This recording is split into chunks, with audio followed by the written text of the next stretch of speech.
Coffee. All right.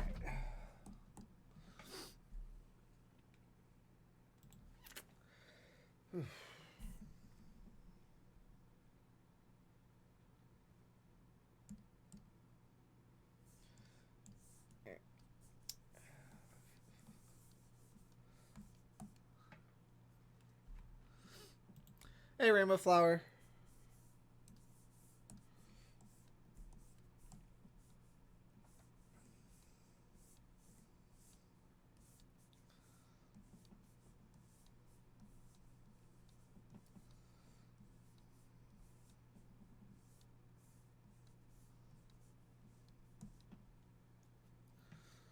All right. I'm just doing a quick warm up here.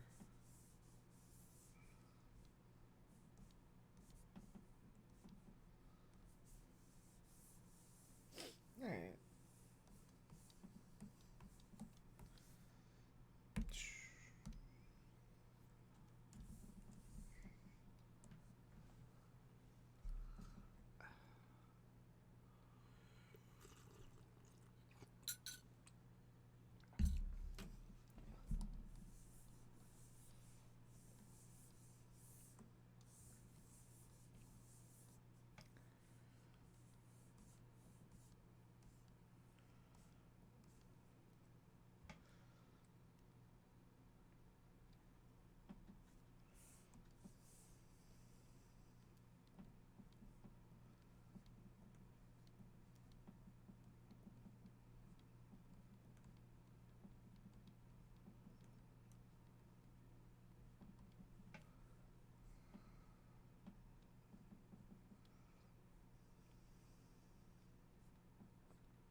Today's a day where I feel sleepy, and I'm just like, no, bad. Do art.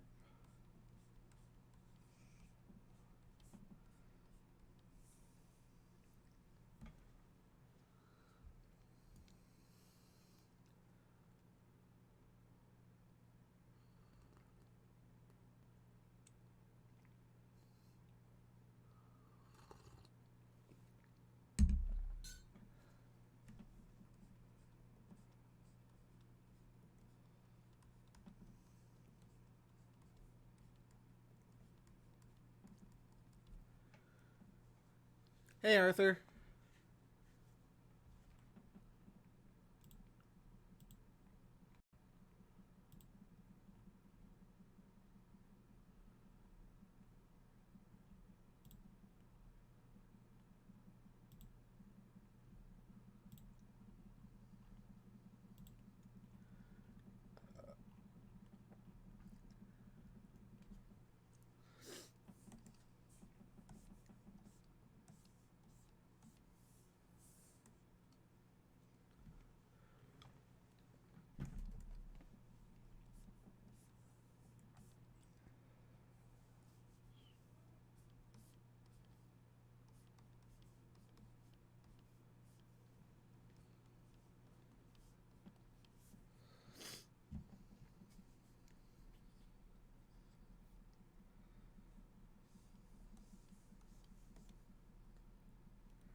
Hmm.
Coffee, coffee, coffee.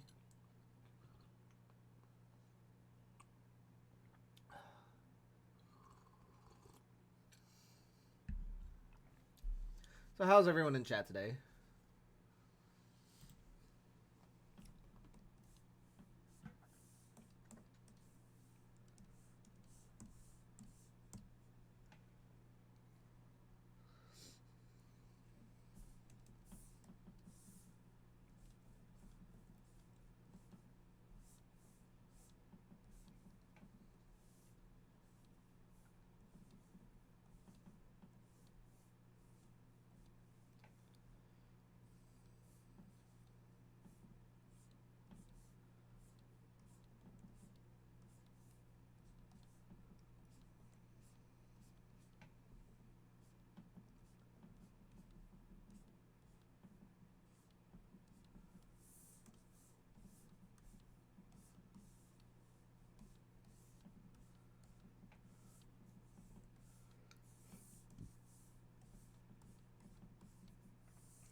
Hello?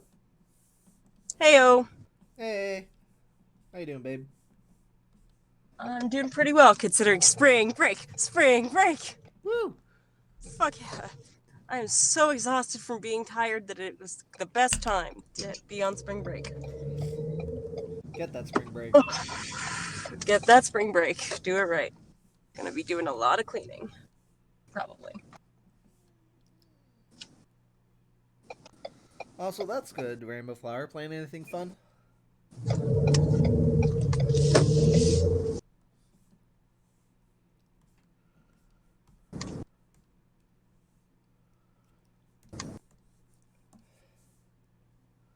God, so often I draw their heads way too big first, and I gotta shrink them down.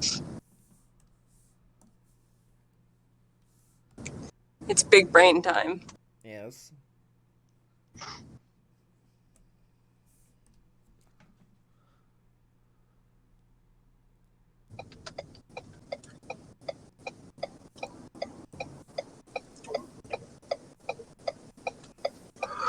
I'm hoping during spring break I can catch up on a mixture of some adulty stuff and some femfiction stuff. Yeah. Some righty rights.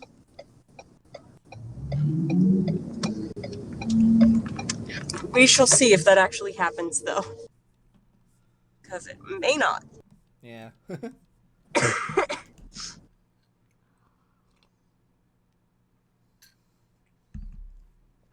Especially considering Uriah and everything with him. He seems to be doing okay recently. Yeah, he's fine. He was just tired. He and I were supposed to do stuff last night. He was like, "I'm so tired." Ah. That's okay. Yeah, Him and I basically had a date night last night anyway. well, that's good. Date nights are important for our little Polly. Yes. Minecraft. Minecraft. Oh, is that what you guys were doing? You were on Minecraft? No. We basically watched a YouTube Fear retrospective. Oh, interesting. Yeah. And it's just like I always have interesting opinions on Fear because like everyone, almost everyone and their grandmother loves Fear 1 because it's like, oh my god, this is the best combat to ever video gamed in video games, and I'm just like, I like Fear 2 best. That's like your opinion on Silent Hill 1 and 2. Mm-hmm. I much prefer Silent Hill 1 over 2. I like them both. But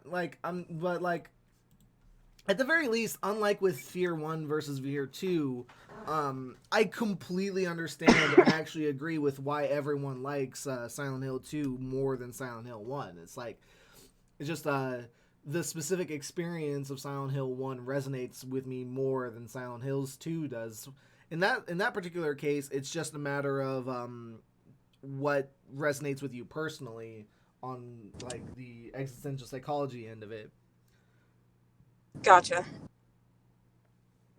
Fear's a bit more objective, since the right. first one's like the first one's a good game, but it's kind of just like marred with like each aspect kind of clashing with the other aspect. Whereas I feel like Fear 2 does a much better job of actually combining the two different aspects into one and makes for a more cohesive and fun experience from beginning to end, both gameplay and story wise.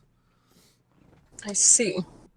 And that seems to be the general consensus that even the reviewer was kind of like going on about at the end. It was just like, kind of like if you enjoy more gameplay, the focus on gameplay and whatnot, then like Fear 1 is your preferred. If you prefer like more story and atmosphere, Fear 2 is your preferred game.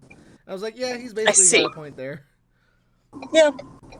But at the same time, I'm still just like, oh yeah, so the AI in Fear 1 feels like real humans because they interact with objects and duck and weave out of cover. Neat. Here's a list of other games that that do the exact same thing. Do do do do do do do do do do do do do. Yeah, I gotcha. 3 hours later. Literally any Halo game, the Half-Life series. Yep.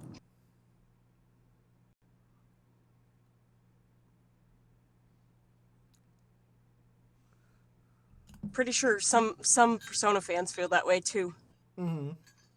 There used to be big old arguments about whether or not 3 or 4 was better, and it's just like they're so different that it depends on your style, on what you like. If you like writing that's a little bit on the edgy side and a little bit on the tragedy side, you're gonna like 3 more.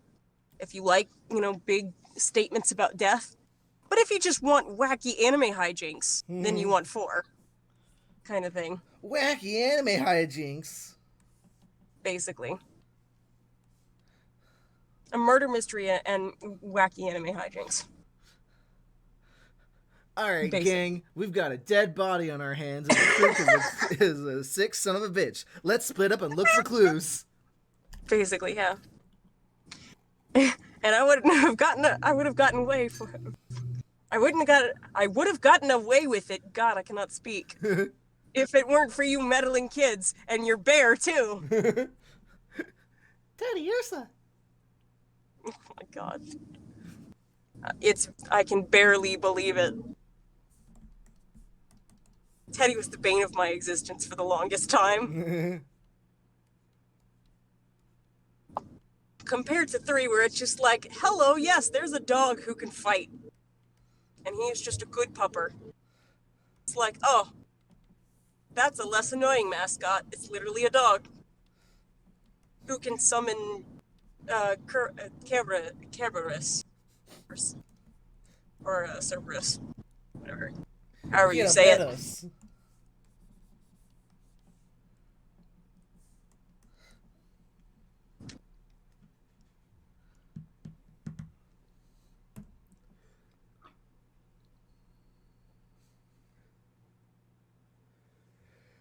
So I was like...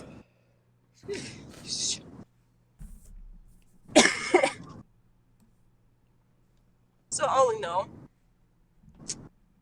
what it comes down to is gamers can be fucking petty sometimes, and if you don't agree with their opinions, there gets into this whole big debate. Yep. Gamers rise up.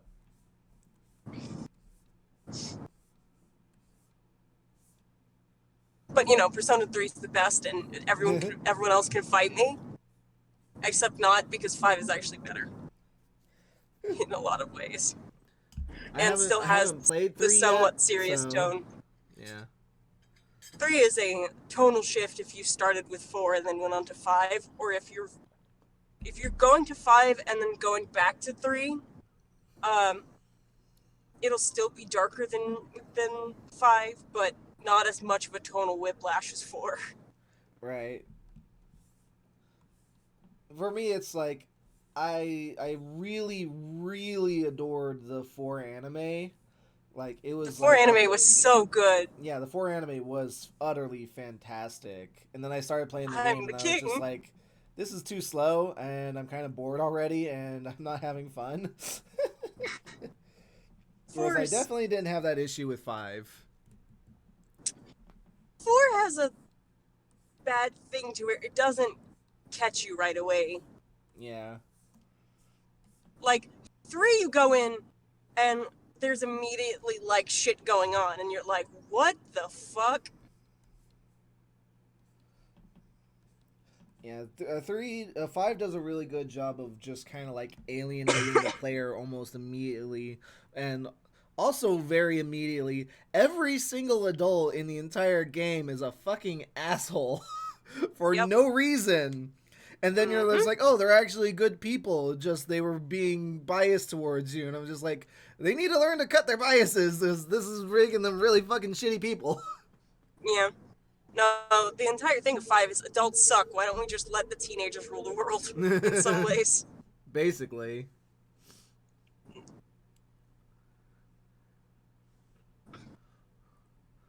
Adults are too entrenched in stupid shit and bias and being assholes. Which is kind of funny, honestly. I'm kind of charmed by that. Yeah. The way they have that set up.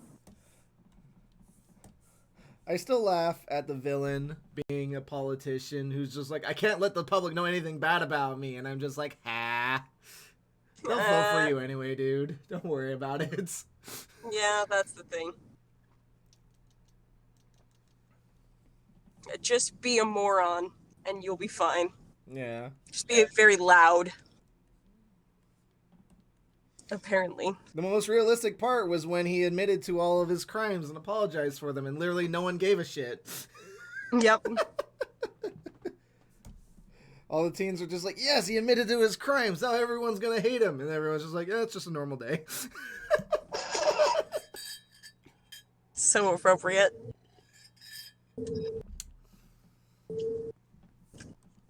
Ah, 5. 5 has wonderful things. Yeah. I do admittedly like 5 more than 4.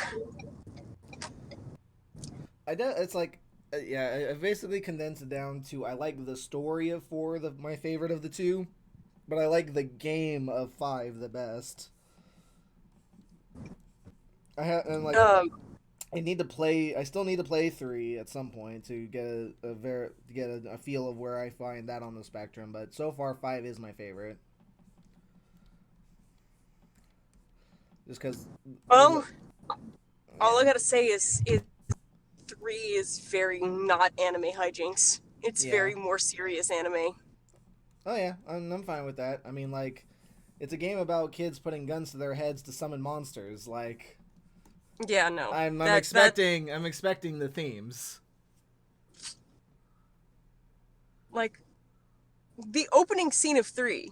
To where 4 was kind of like, oh, you're coming into Japan. Oh, boobs. 3 is more like, why does it look like this chick's about to put that gun to her head? Why are there coffins everywhere? What the fuck is going on? Why do we look like we don't give a shit? Death, death, death, death, death, death. Death, death, death, death. So it's like, 4 did nothing to give you, like, here's why we care. Here's some intrigue. Now it's just like, hello, you exist. I'm your uncle.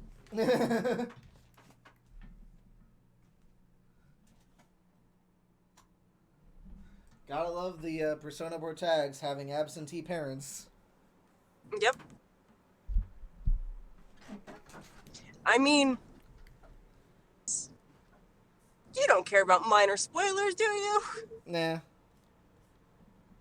P3s are dead. Just straight out dead. I mean, really, 4s and 5s might as well be with how much impact they have on the story.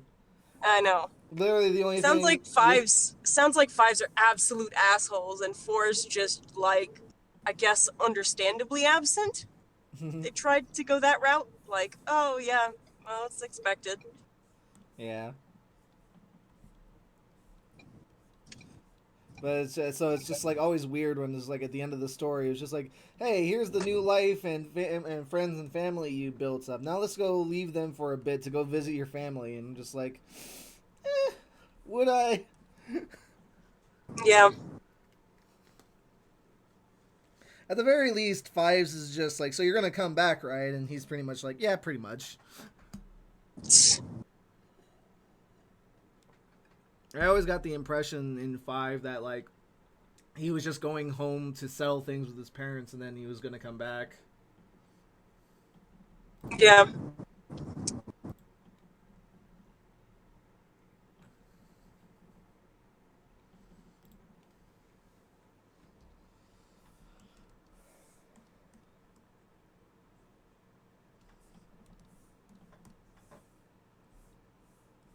But yeah, there is, between those two, there is a weird trend where the protagonist just leaves.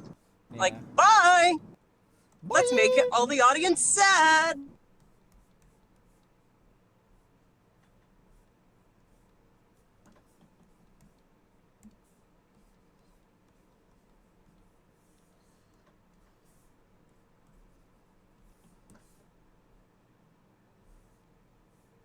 I wish I could figure out how to stream 3 because I would totally play it and let people watch. I can probably help you figure it out. Well, actually, I know how to do it. I just would have to buy a controller that can hook up to my Fair enough. my computer. There's usually fairly cheap like 360 controllers. Yeah. Well, Microsoft's just kind of an asshole, and like I've tried just plugging in one of my controllers to the to my computer. Microsoft's like, oh, in order to do this, you have to pay $80. The fuck? Yep. Which controller? It was one of the 360 controllers, I think. I plugged it in, and they're like, oh, in order to use this software, you have to pay $80. And I'm like, haha, no! Yeah, that shouldn't be the case. There's definitely an easy and free way to do it. Because, like, I've never had to pay to plug in any of my controllers. Then again, this was a while ago, so maybe it might be different now. If you've got a wired 360 controller, I would definitely recommend trying to plug it in again. And if you get a prompt like that again, I can help you get around it. All right. Because I was like, bitch. Yeah, no one should have to pay $80 to use a controller on the PC. That's stupid.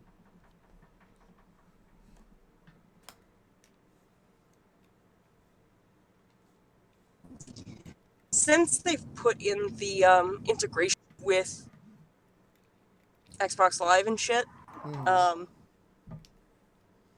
they might be able to. It might be a different case now. Well, I mean, even then, I use my PS4 controller and my Switch Pro controller on my PC all the time, just fine, and it works for all games. And you just plug it in, and I just plug it in. Yeah. Huh. Yeah, things might have changed, but it was so flippin' weird. I'll figure that out for you. Hey, Deathlight. Because, yeah, I would, if I could do that, I've already got the emulation for 3 down, and they can't bitch at me because I own Persona 3 and Persona 3 Portable, so I have full legal right to emulate it.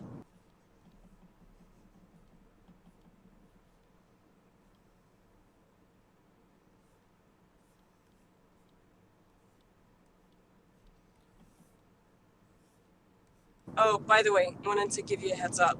Yeah. If I suddenly disappear after 2:30, it's because I'm waiting on an internship call thing. All right, that's fine. And I told them Monday, Wednesdays, Fridays I'm available after 2:30. Yeah, you get that internship. Yep, it'll be good. It'll be a paid internship, which would be nice. Yeah.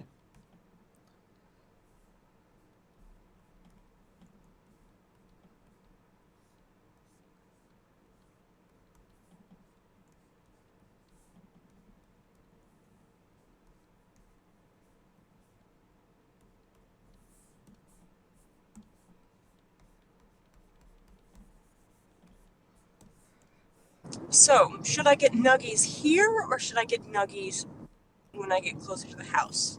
Nuggies! Nuggies! Because nuggies will happen either way. I guess it depends on how long you think they can stay warm for. Yeah, I worry about them not staying warm long enough, so I guess I'll wait. Yeah, just go ahead and get them near the house. It's fine. Yeah.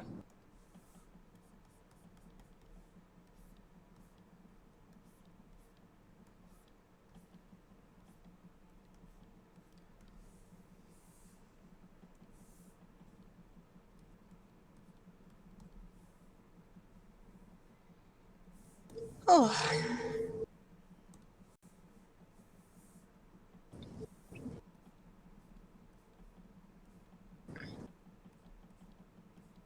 So, I think I've officially been sort of booted from being Uriah's co-editor or co-writer. Oh? Mostly because I feel like I cannot write stuff that he'll just turn around and be like, I hate all of it. Makes sense.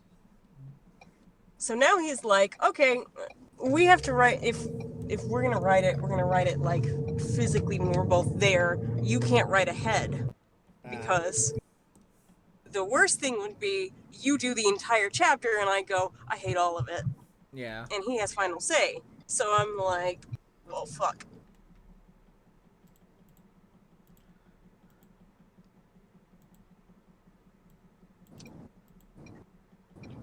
Dude, really? Oh, thank you. Christ.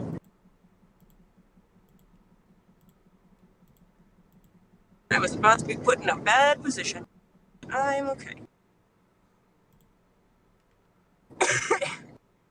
I'm thinking nobody's gonna call me today because it's Friday.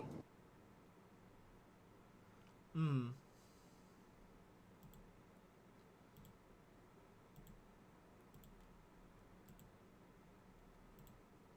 But just in case.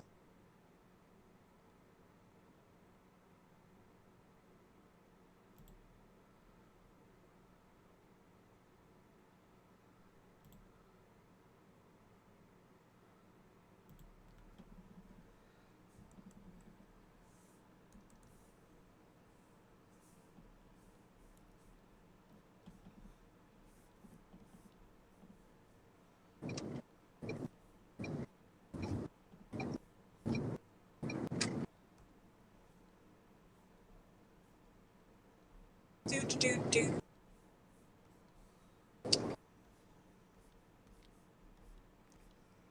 So, I imagine you're working on Fate today? Yep.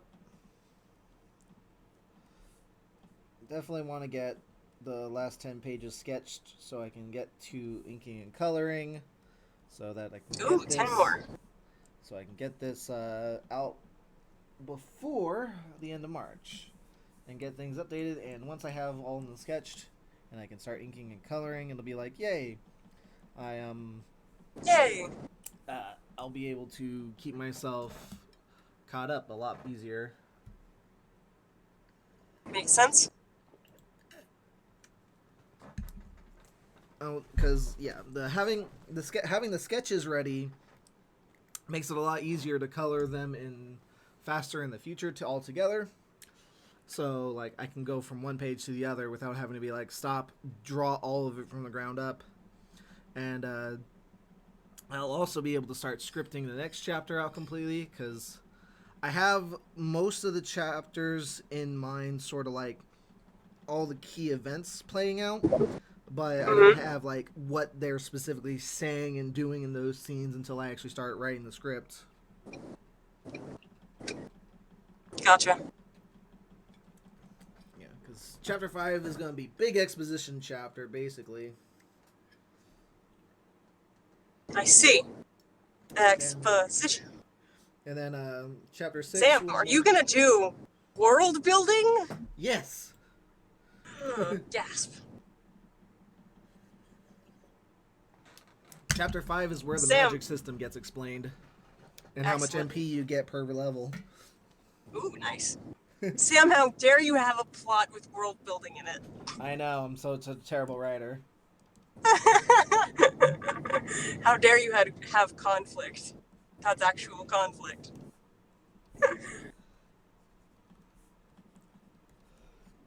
Yeah. Chapter 5 exposition. Chapter 6 relationship building between the characters.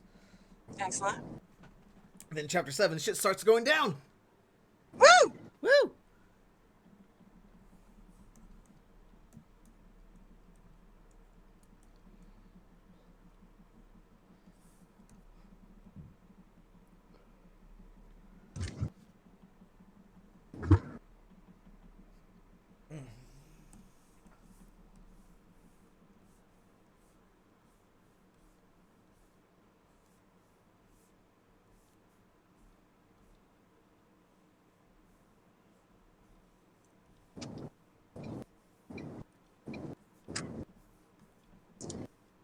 Ugh.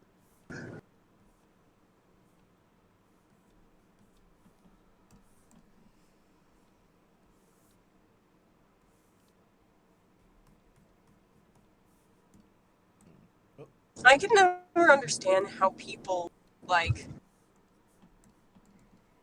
get upset with other people for displaying passionate negative emotions. Like, come on. Yeah, call it edge all you want, but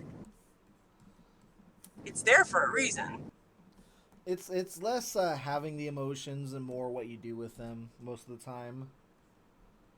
I gotcha. Because I mean, if you're I a don't jerk think about it, then that's one thing. because I But don't think anyone's really gets really upset at people for being like uh angry in vindication of something like, oh, that person committed a crime, oh, I'm not allowed to get angry over that, except no one's gonna be like, oh yeah, no, if someone, did something bad to you and you get angry over that, that's perfectly justifiable.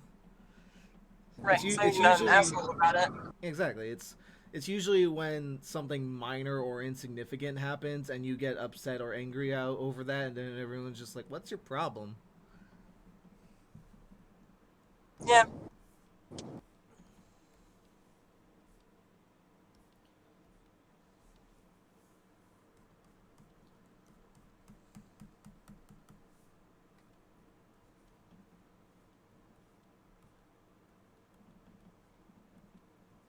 Well, I mean, what normally happens, especially with younger people, is that there are bigger things going on that they take it out on little things. Yeah.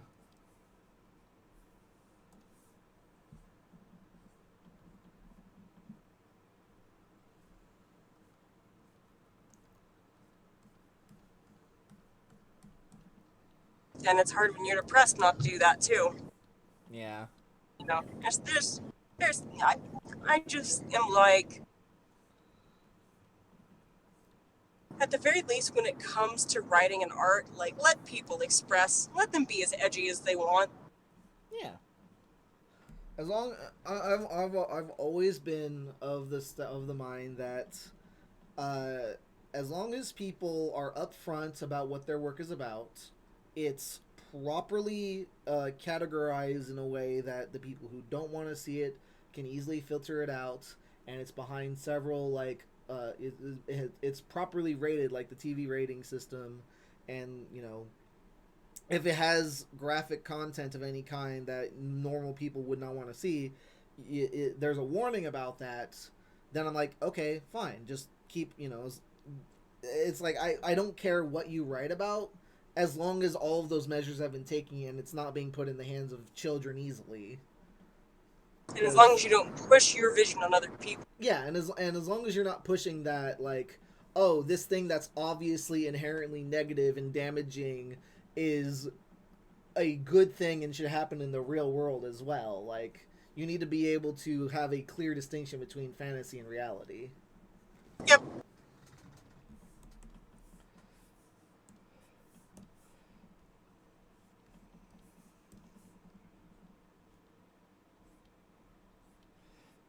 It's just a shame that there's too many people on the internet that don't have that distinction because they come here for that escapism from reality, being like, no, that's clearly bad, and then being like, but I don't want it to be bad. And it's just like, well, Yeah. it's bad Yeah. for a reason, so stop it. it exists to be, it is bad for a reason. We have decided as a society that it is bad. Yes.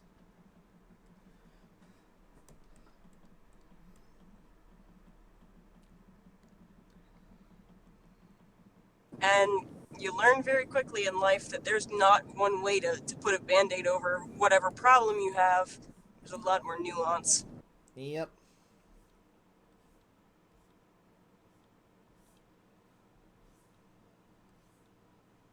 And if you think something is black and white, you need to think a little harder. There's basically nothing in the world that's black and white outside of the colors, so... Yep.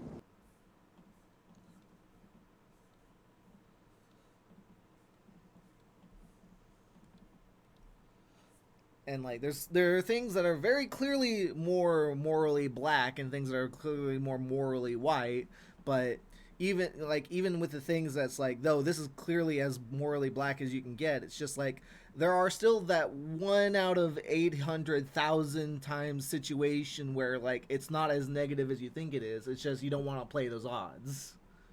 Yeah.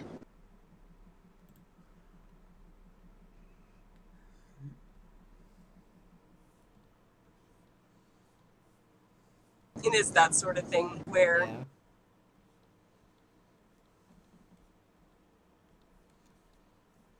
and making claims that this is X is never a good thing. Basically.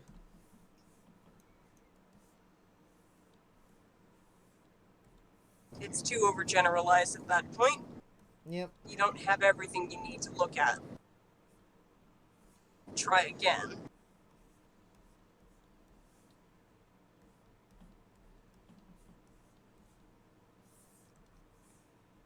I mean, it's just a fact of life, and it's hard to get there. Yep. It's the entire reason why just thoughts themselves are not a crime. Because people think of some really dark, twisted shit that they would be like, hey, I'm not cool with the things I'm thinking about. That doesn't mean I'm gonna not think about them. Yeah. Honestly, the more people are shamed for those sorts of thoughts, the more that they lean towards them, Yeah, sort of defensively. basically, because that's This just is human why you psychology. educate, not punish. Yeah. It's been proven time and time again that education is the strongest deterrent to, you know, any sort of fear or phobias or isms that kind of like exist in the world.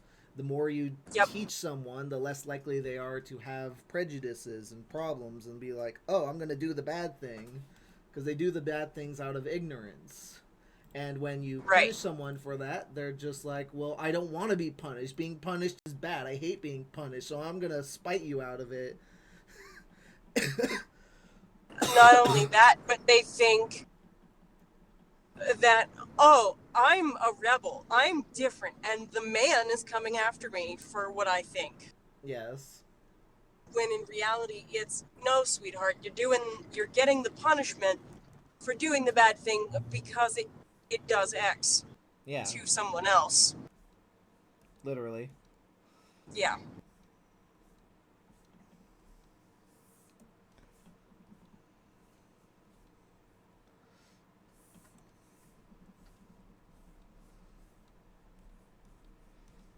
Ironic, unpopular opinion. That's, yes, piracy, for example. Like, Yeah. a lot of people online would be like, oh, well, piracy is actually good because down with the capitalists. But, like, while you're right, while that point is right that, you know, doing piracy does hurt capitalists, it's also kind of not fair to the people who buy the thing legitimately. Right. That's one of the things that people don't think of. I mean, I would then turn around to those people and be like, well, then why don't you pirate it too? But, you know, that's just me. That is a Yeah. factor. You've got to. Basically. You're not wrong. Yeah.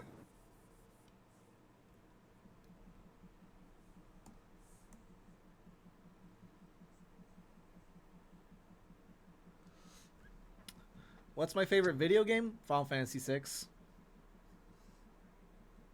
Oh, that's so hard for me. I've had a long time to think about Um, it. I got you. I mean, I love Persona 3 with all my. I can't call it my favorite.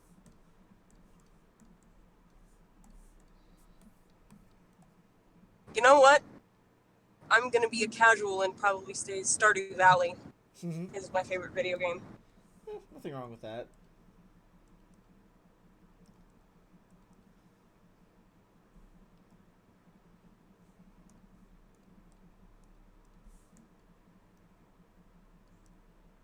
I just spend a lot of time in it. It calms my anxieties. Like,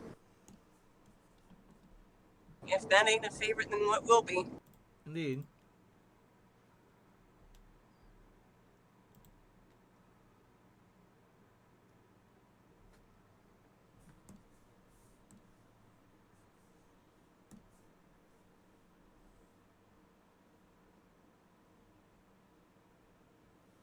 It's also hard to choose favorites because I'm also critical of the games that I really like.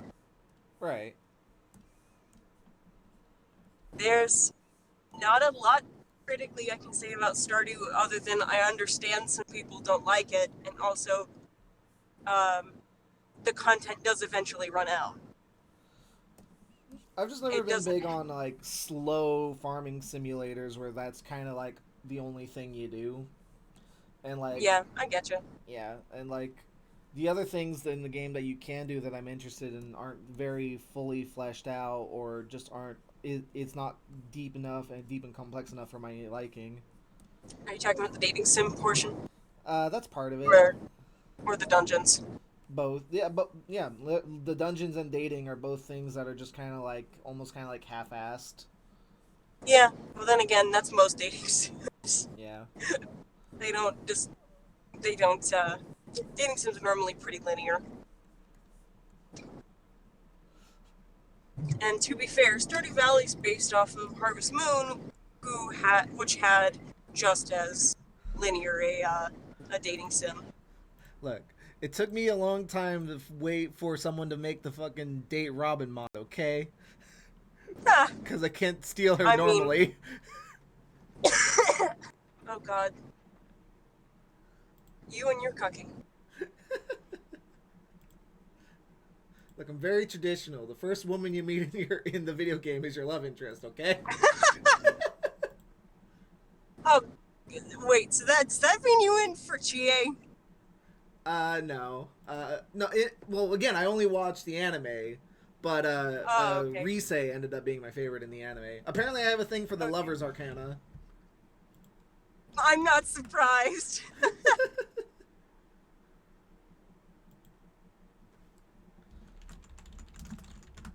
So Cause funny. like, cause absolutely Anne is Bay. She is the bayest of bays.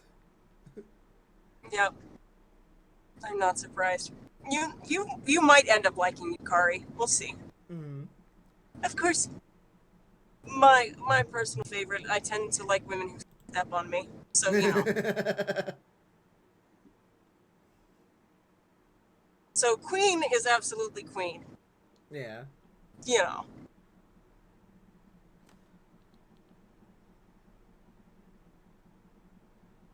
Yas, Queen. Yas. Yes, Queen.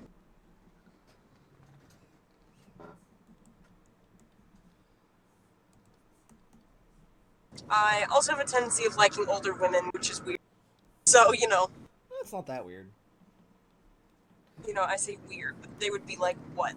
You're at the time Mitsuru would have been like 2 years older than me. Mm-hmm. Not that bad. I mean, there's a reason your teacher's a dating option in 5. Yeah, the teacher. I gotta say, Goth Doctor though, Goth Doctor, Yeah, great. Goth Doctor was good, and she was definitely like when I was playing the game, I was like, oh, you are such waifu bait. Yeah, no, she's very waifu bait, and I like it. I feed into that waifu bait Right. just fine.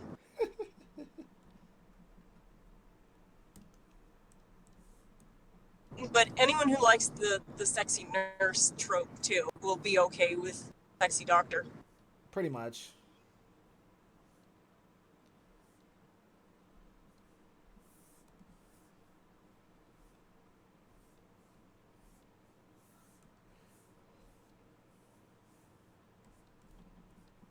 As I said, such waifu bait.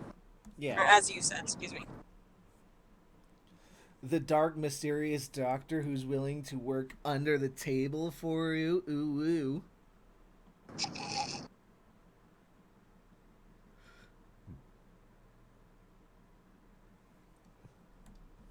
You know, when it's said like that, I realize how it's even more waifu bait.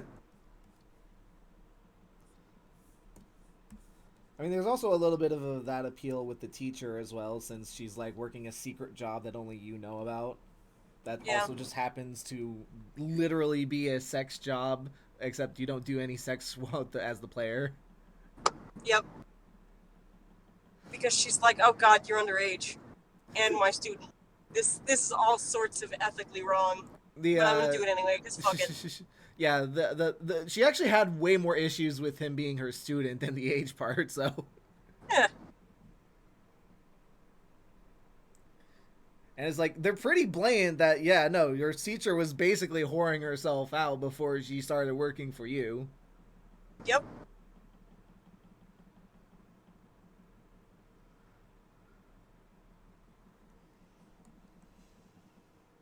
Just shows how well we treat our teachers, doesn't it? Mm-hmm. I do kind of pity her in that fact. I mean, she was literally being basically milked dry for all of her money just due to her failing as a teacher one time. That wasn't actually her fault, so. Yeah. Oh yeah, that's the other thing Persona 5 like to push. Any sort of institution are full of assholes. Yeah. We need to have them have a change of heart. They will step on everyone. Yeah. And not in the good way.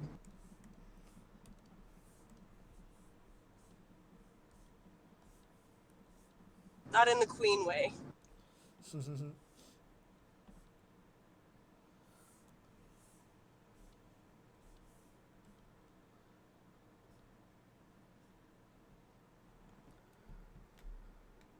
You know, I kind of had to chuckle because I saw some similarities between Queen and Sunset.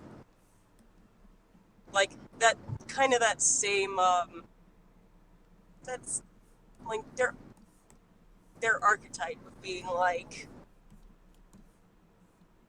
the really abrasive chicks. Right. I don't know. They're in their weird middle ground where they're like, we're sort of tomboyish, but not, but also kind of. We're just very strong. Yeah, Makoto wasn't really tomboyish. She was very much so in living up to basically the rebellious spirit of the main cast, just more so than the others, because she was probably the most socially repressed of the main cast, where she's just like, I have to be the prim and proper president, and everyone hates me for it, but like I can't express how I actually feel about all of this. So I've got a lot of pent up bottled anger over that I can finally let out, and it makes me a better person for it. Yep. I think the thing that was interesting with Kodo is you could see how she would one of these asshole adults in the future was going. Yeah. It is one of those like, oh yeah, no, I see where this is going.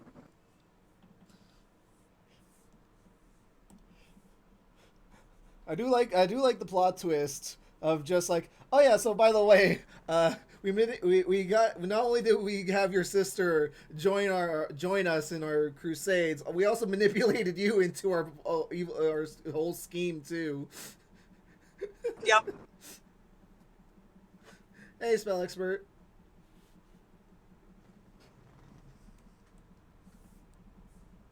Uh,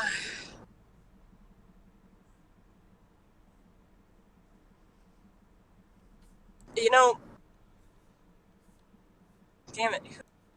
I have a hard time figuring out whether or not I like Joker or you better from four, Right. the protagonists. They're definitely very different feels for protagonists. Yeah. I would say use a little more generic than Joker is, but like almost Well, in he's an also intentional way. he's more playful and flirty than Joker is, though. Too. Yeah, exactly. They the animation did a good job of pointing that out. Like, I'm the king. Like, oh, what a dork. But yeah, Have all the girls sit on his lap. you know, he's um he's the more playful and flirty one. Joker's more serious and angry. Uh,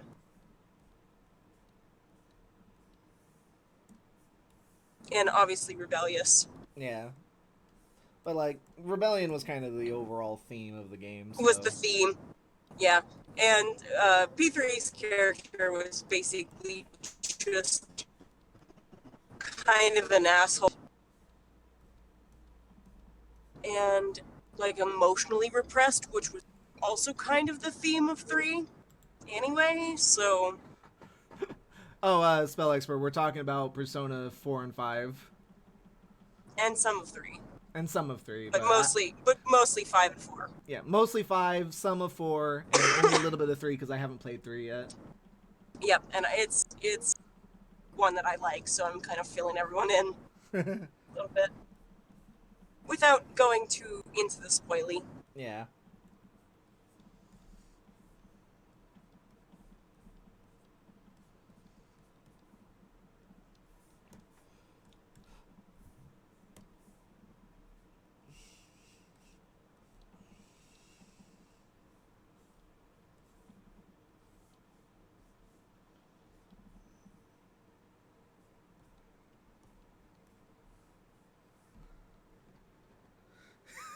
First, I heard Joker and thought, "What DC incarnation is this?"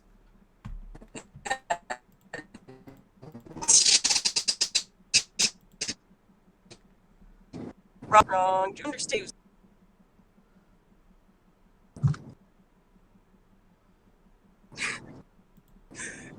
We're gonna steal Batman's heart. Christ.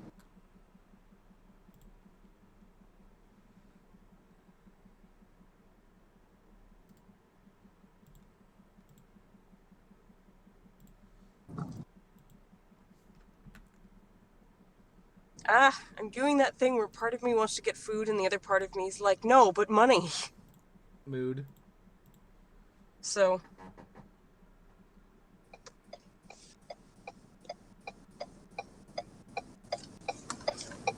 I'm gonna mute while I go get food. Alrighty.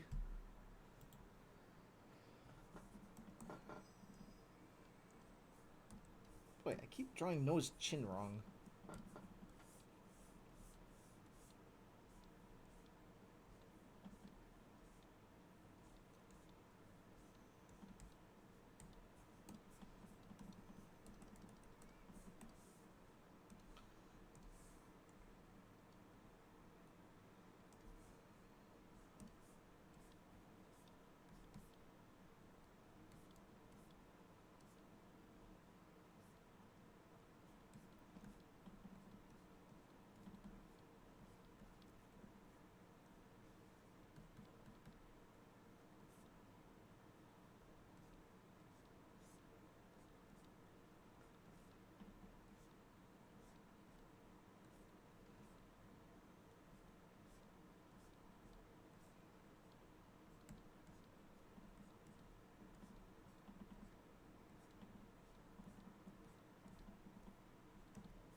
Oof.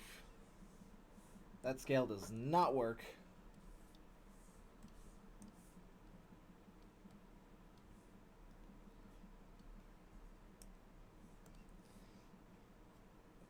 thankfully, backgrounds are more just a suggestion. Let's see, transform it. There we go. That's more appropriate.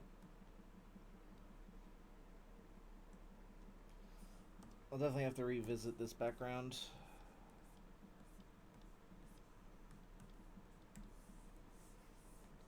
But, oh well. I'll revisit that when it's time to actually color it.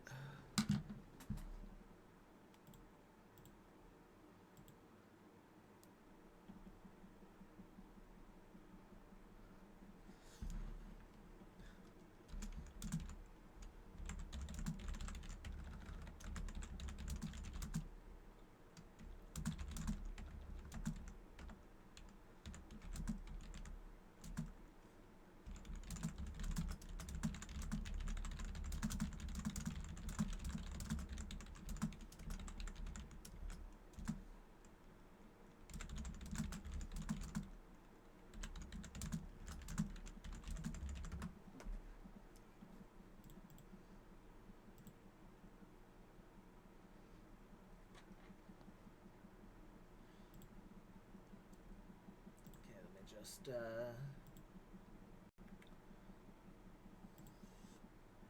toss this out the patrons.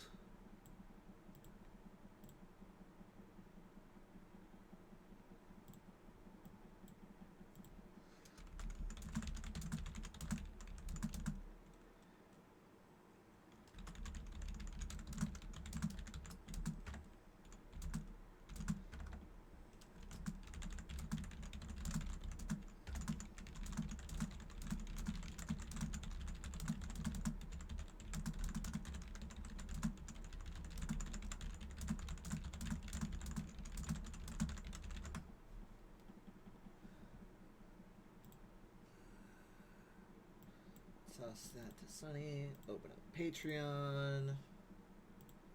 New post. Images. Upload that page. Okay. Chapter 4.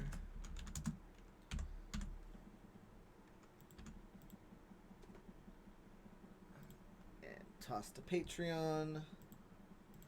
Alright.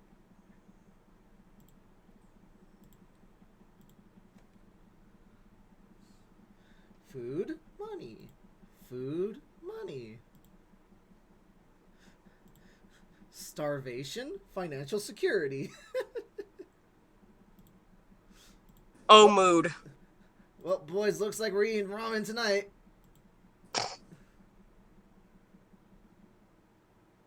I have decided against financial stability.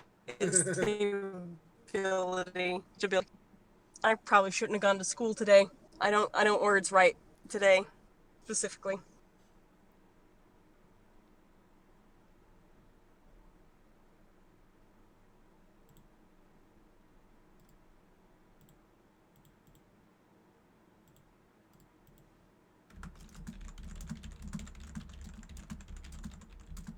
All the gunk in my head has me talking in circles. Yes.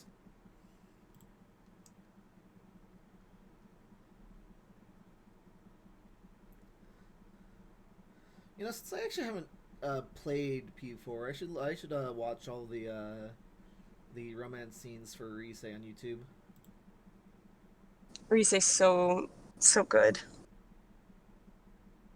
She gives you the best item too, whenever you romance her. Ah.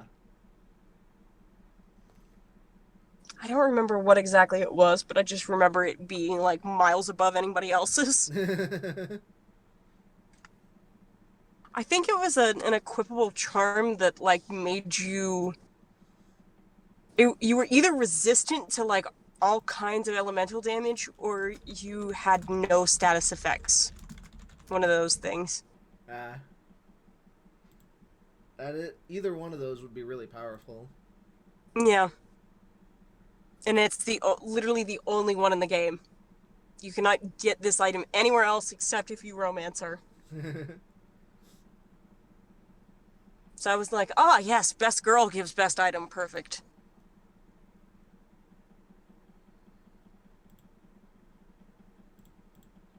I just wish Persona would have more female protagonists. and let you date some of the guys. Or just have a male protagonist and have there be gay options. I would like that. They've cut them out twice now, and it's surprising. Yeah, I know. Oh, Because, hold like, on. in development, they're always just like, yeah, we're going to have a gay romance option. And then they're just like, let's not. Too much controversy or something. I mean, it probably makes it easier to sell the game in foreign markets, but still.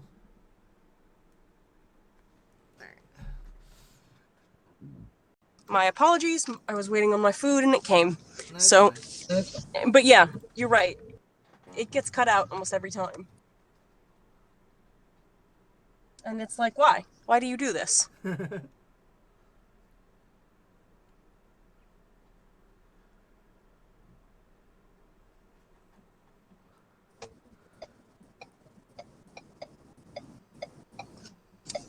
Go. This person is blocking me from seeing. They also didn't have their blinker on, so I had no clue where they were going. Boy, I hate people like that. But yeah.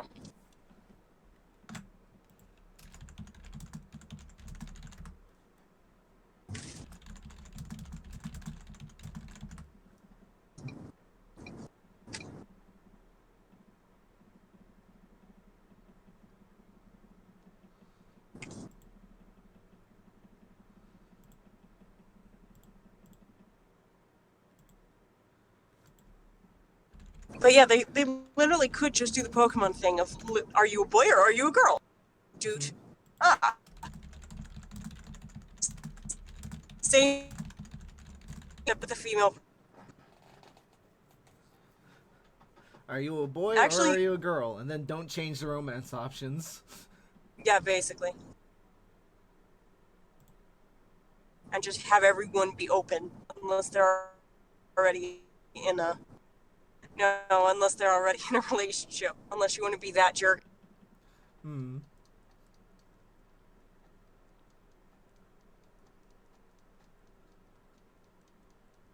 I don't remember, but did 5 have the ability to romance all of the females, like, at once? Yeah, you can romance all of them at once, and if you There's do, a scene the where only they thing catch that you, right? the only thing that really happens to you negatively is they all gang up on you on Valentine's Day together and basically beat you up, but you also get an item for it. So it's basically like, yeah, not only do you get all the powerful things from them, but you also get, you basically get rewarded for cheating on all of them.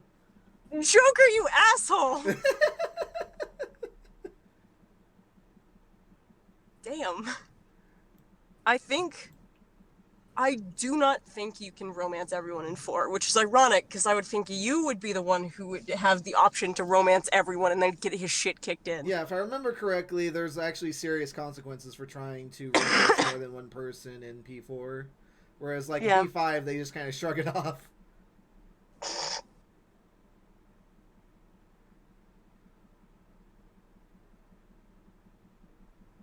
Also, but, why would you date oh god, what's the red-haired chick's name? I always forget. Crap. In P5, in P5, she's the daughter of the cafe owner. The adopted daughter of the cafe owner. Right. Fuck. Is it? It's not Ray. Is it? I want to. I don't think. I want to say Sakura, but I don't think that's right. I don't think that's right. Yeah, anyway, her. Yeah, Futaba Sakura. It is Sakura. Ah. And yeah, no. She is a romance option, but she definitely comes off more little sister than she does. Little sister, which gets creepy if you try to romance her. Yeah. Especially because it's stated that she's younger than you by at least a little bit. It just gets weird. You, yeah. Which isn't a huge age difference in the long run, but like, yeah. Yeah, she's like way shorter and acts... I wouldn't say she acts immature, but like... I don't know. She's definitely the socially naive character of the game, but like... Yeah. at the same time, I can also understand wanting to date her because she's literally my ex in basically every way. like I was when I was playing this game, I was just like, "Oh, this is actually just kind of disturbingly what my ex was like both in terms of personality and backstory. Just fuck." So it was just like, yeah, I it's like, ugh, this is it was like almost it was like an almost uncomfortable level of kind of splashes of cold water to the face of just like, God, I understand this storyline way too much. This is hitting way too close to home. Yeah. I mean, like, I don't blame people for dating her for her personality, but like, I don't know. She's designed physically younger, I think, or something. Hmm.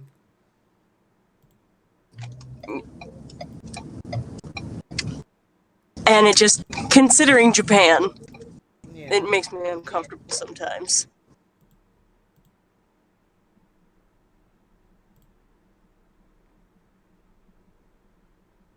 What the heck is going on?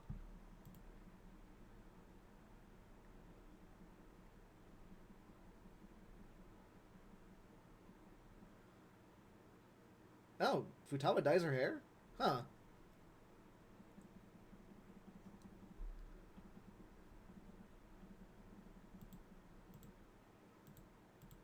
That's a lot of hair to dye.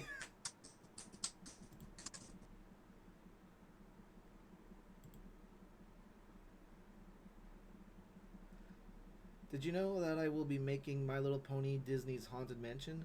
I did not, but that sounds pretty cool. I hope that goes well for you.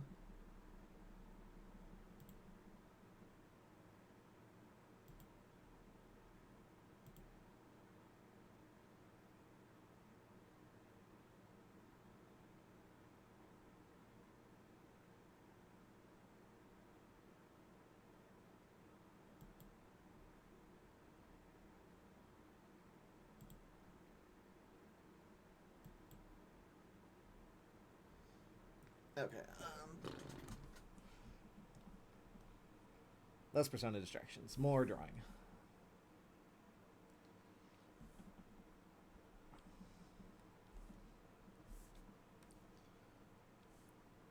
You should draw a Risei when you get bored. When you get tired, like you do sometimes. Draw the girl. Also, something is going on over here. Uh-oh. That didn't sound good.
Parked car from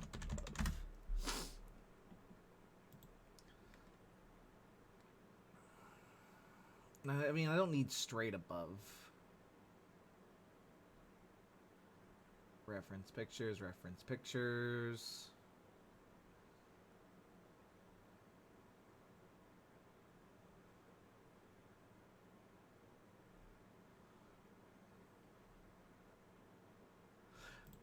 This is the right angle. But all these cars are covered in snow.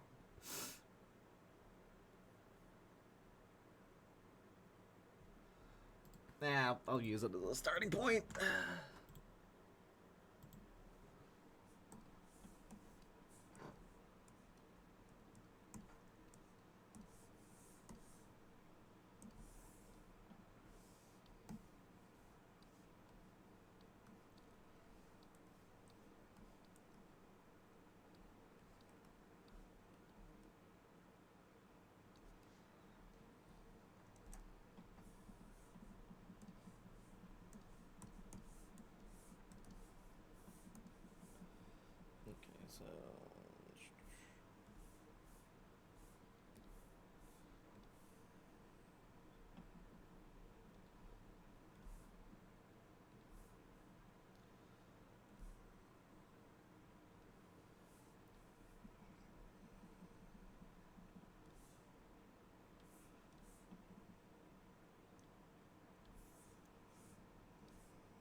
So copy it patched.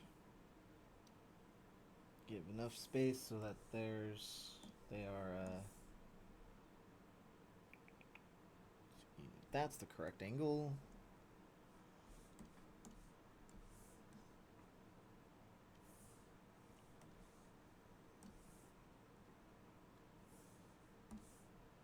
Right.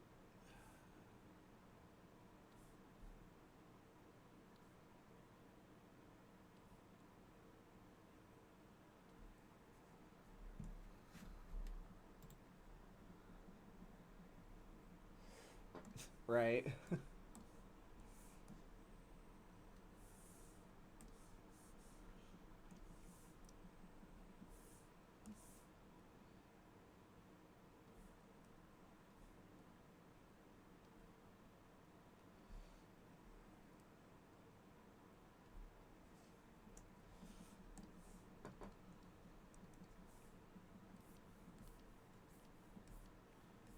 Yeah, I'm just basically trying to get a general parking lot feel going here.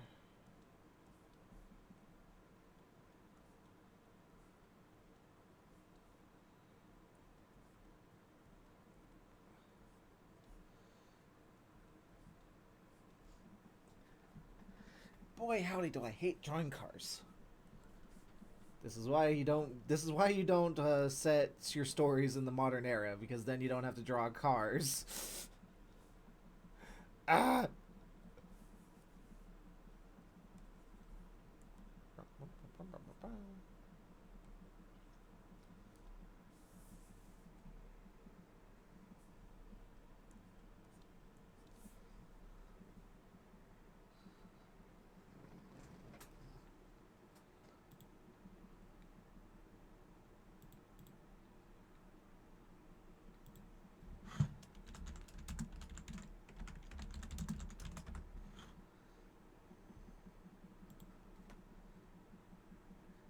Your car really, really sucks.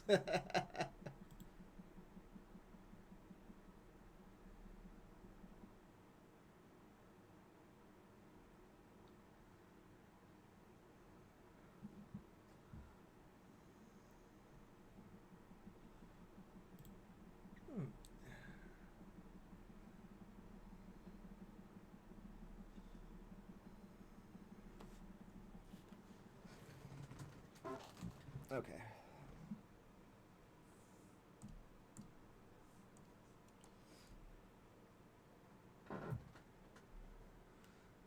work. Ick.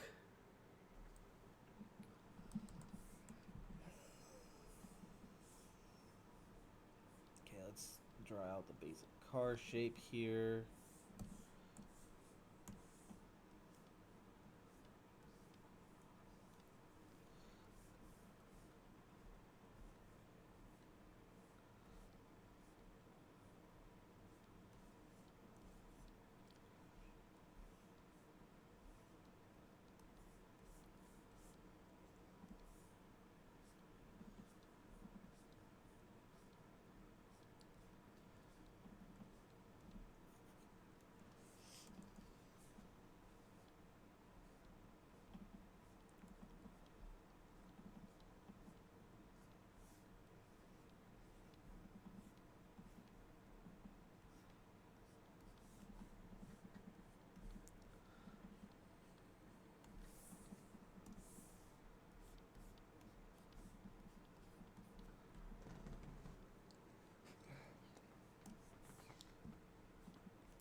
As long as people can recognize that it is in fact a car that I am drawing, I will be satisfied. Because I do not draw cars for a living.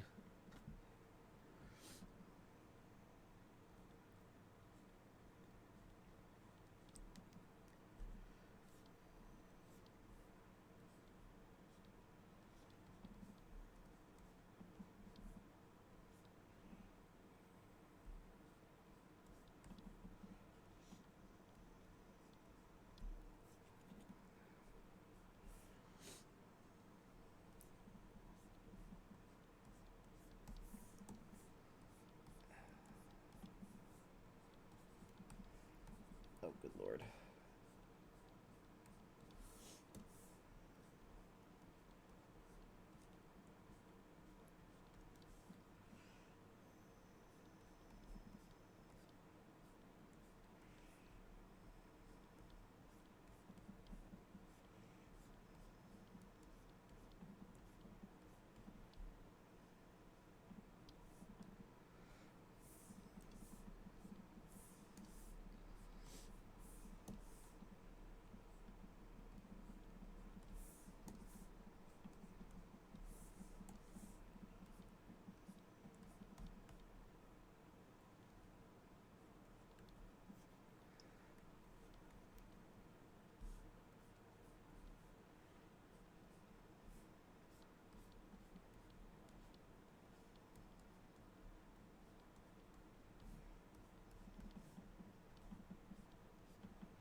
Boy, I sure would love this angle with, God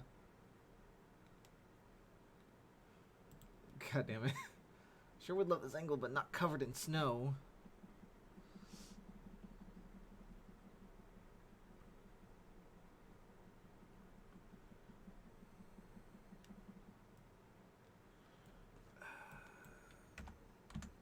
Maybe if I just look up parked cars, I can find a better reference picture.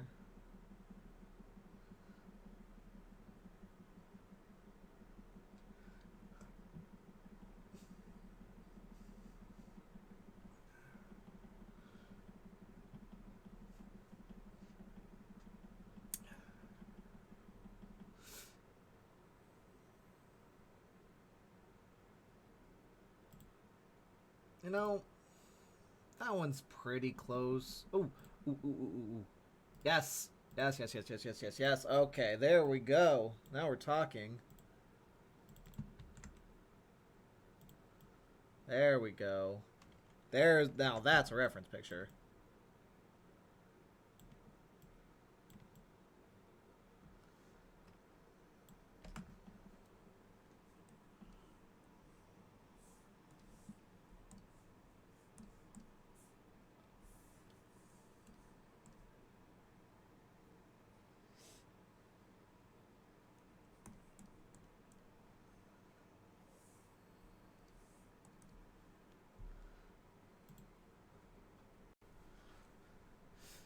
Yep, I do in fact have a pain in the ass tax, so if you're gonna make me draw a card, you better fucking believe I'm giving it to you.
All right, I am home. Yay. Do I sound all right? Yeah, you sound alright. Okay, good. Making sure. I may duck out to eat. We'll see. Yep. Still gotta sit and wait for see if this recruiter will get back to me today. Kind of doubt it, considering it's already almost 4. Right. But just in case, gotta be prepared. Yeah. Oh. But now I can actually look at the chat. Woohoo!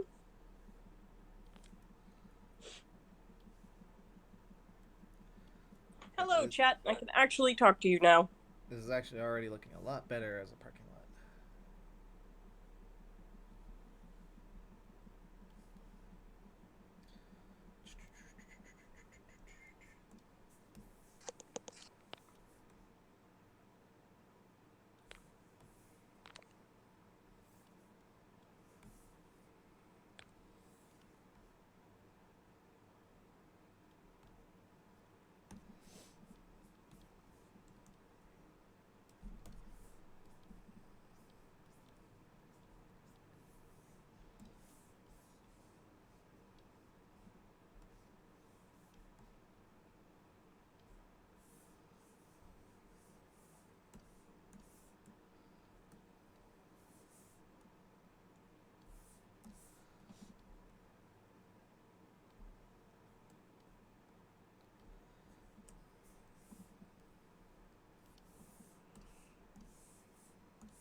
Alright. Then redo that.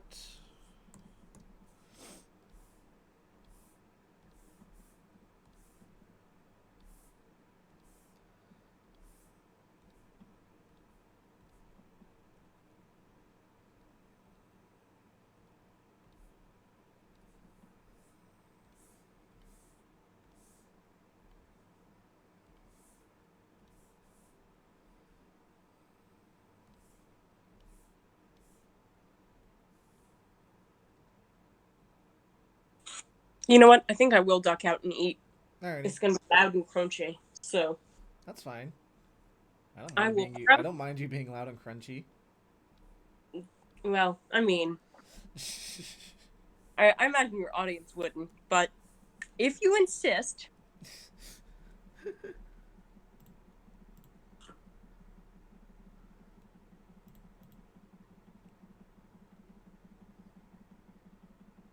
Actually, doesn't seem like it's picking me up all that much, which is good.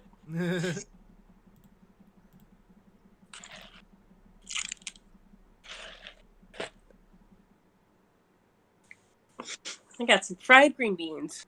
Woo. Mmm. They're really yummy. I eat these over fries any day.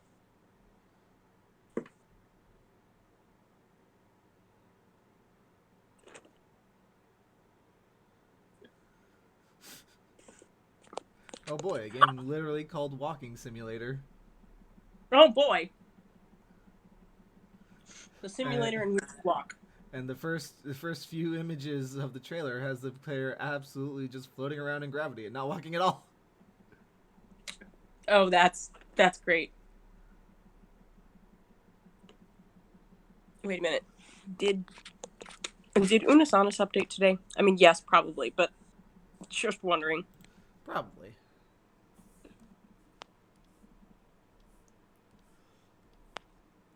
I mean, they have promised to update once a day, every day for a year. So.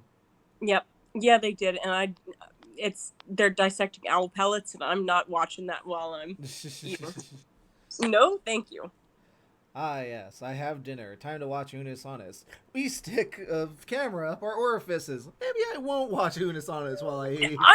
I literally did that last night. I was like, yes, Unis Honest while I'm eating. Nope. Those two, I swear to God.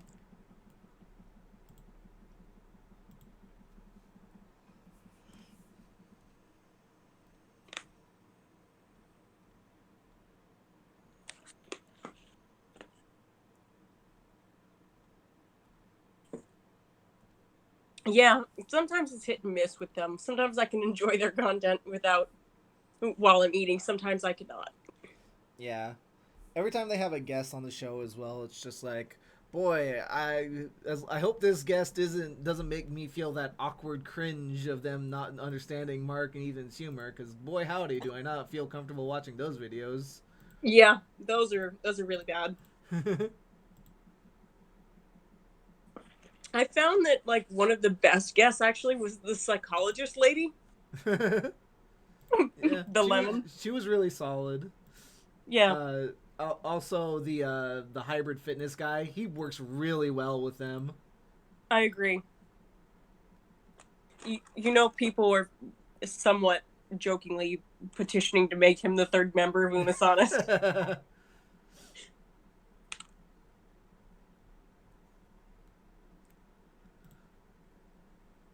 No, actually, that's probably one of. But my favorite video is definitely the psychology video for kind of obvious reasons. Yeah. But my second favorite one is the cryogenically freezing ourselves one.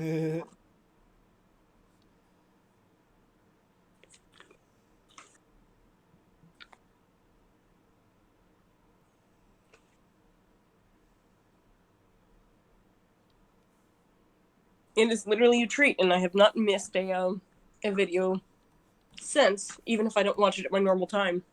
Yeah. Which is as soon as I get home. On most days.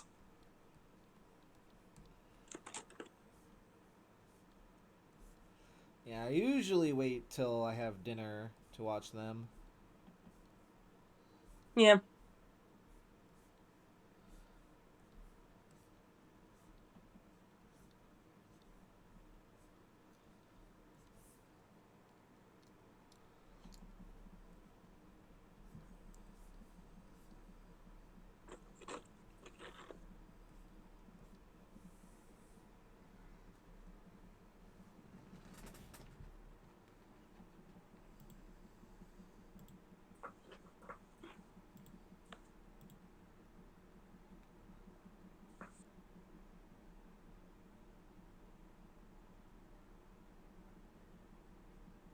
Is there anyone else in particular that you watch?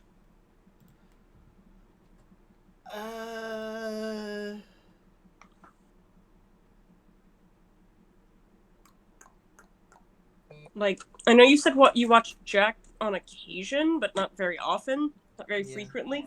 I do watch Markiplier's main channel a lot. I do that. I do too. I like the Grumps more than I like Game Grumps these days, so I watch that regularly. Mm-hmm.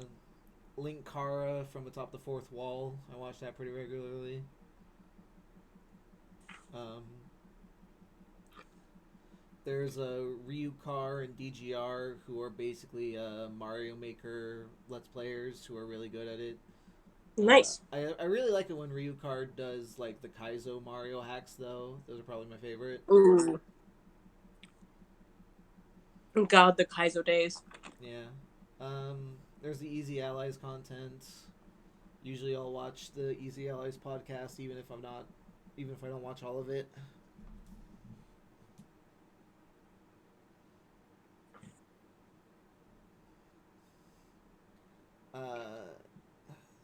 There's anytime a new season of BuzzFeed Unsolved comes out.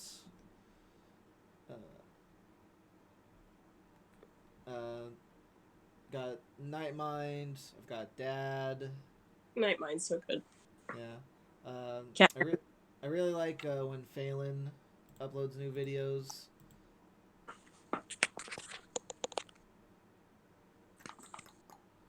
I got a Yu-Gi-Oh channel or two. Not as probably not as many as Uriah has, but just like here or there. Do you watch Uriah's Friend? I don't think I do. Okay, just curious. Yeah, he's never linked me to him, so I don't know which one he is. Or excuse me, I should say she. Oh, yeah. Then I really don't know which one that is. Yeah, she recently just transitioned, so. Oh, gotcha. Oh yeah, that's right. Uriah was talking about doing the Nuggies party for that. Yeah, I was there for that stream. Now, that was pretty funny. She actually really doesn't like Nuggies, so it made it all the funnier. She called up a friend and was like, "Come over here and help me finish these nuggets." Not only that, but she did it on stream. It was great. Yeah. I've been really enjoying the Nukes top 5 videos, which are all just like top 5 scary videos. And it's just like, woo! I love watching fake ghost videos, especially and especially the way he narrates them. Of just like, this is like, things start going strange, and if that's not enough, that's when things start going truly bizarre, and that's when you know like the video's about the shit's about to go down in the video, and then like shit goes down, and he's just like, but what do you think? Is this real or just an elaborate hoax? Which is like nearly every video. It's fantastic. I love it.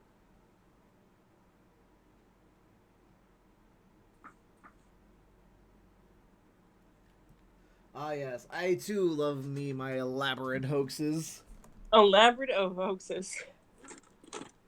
Is this video real? Or just all an elaborate hoax? You decide. I actually find that I like film theory nowadays more than game theory. Just to start that up. Yeah. I haven't watched a whole lot of film theory. The only one I actually remember watching was one of the Beauty and the Beast one about how the prince was probably like 12 and he was like in his right to not invite a creepy old lady into the castle. Yeah. Yeah.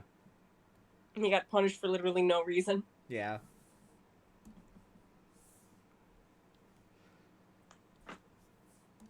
I do think I also remember watching the video that was the response to what's his name saying like, oh, film theory is specifically responsible for people being upset with The Last Jedi. Huh.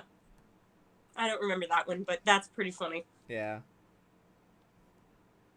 People are only upset because of this one YouTuber who made one video saying, here is the confirmed parents of Rey. And because of that, your expectations were all wildly, off base for when I came along and it was like, oh yeah, they're nobodies. So stupid. Yeah. Okay,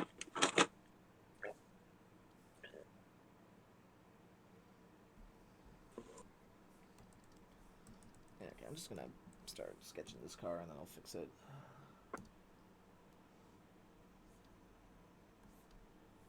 Do you watch Radical Soda? Mostly when Uriah links me to him, Okay, but not regularly. Yeah. I gotcha. I'm that way sometimes with him. Sometimes he'll come out with something and I'll be like, hell yeah, jump on it immediately. But Mm-hmm. sometimes it's like, I'm not feeling Rifle Soda today. And then it'll be Uriah who comes in Yeah. and is like, hey, excuse me, let's watch this together. And I'm like, all right, fine. I'm cool with that. Obviously, I watch TRG too, the Runaway Guys, Right. and their whole comeuppance.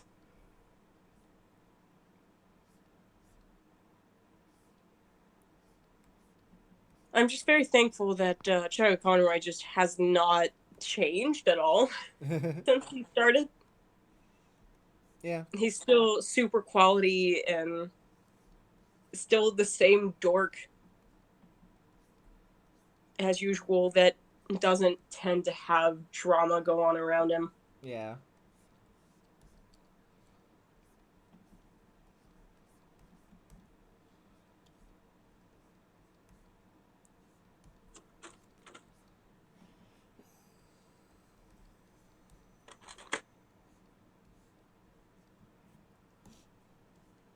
You're right, Spell Expert. He's a dork and he's our dork and we love him.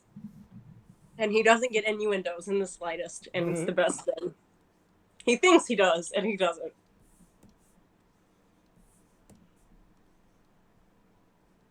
Yeah, I just like how unabashedly passionate he is about whatever he's doing, and just is a good guy. I've never heard. Okay, I've got to be careful with this. It has nothing as of this point has come to my attention about Chaga doing anything terrible or saying anything terrible that he hasn't immediately responded to and apologized for. So, oh, Spell Expert, that was a great stream. That was a great stream.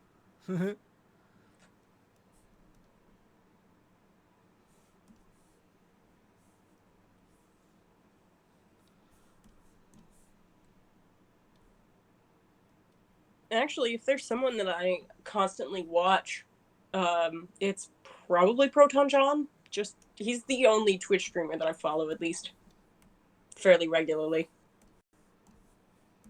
Because God knows he hasn't uploaded anything to his YouTube channel in a million years. Mm-hmm. And I would watch it as soon as he would put something up. That's how this goes.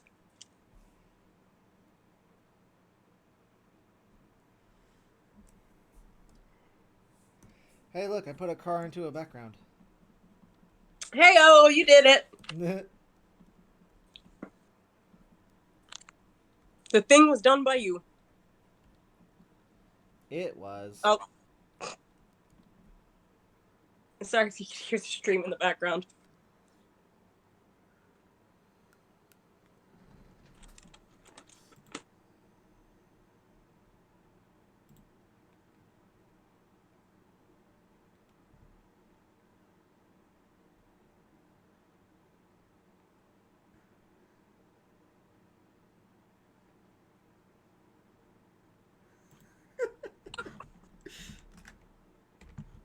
Spell Expert, there's a VOD channel if you want to follow it. I think it's Proton John's official VOD channel.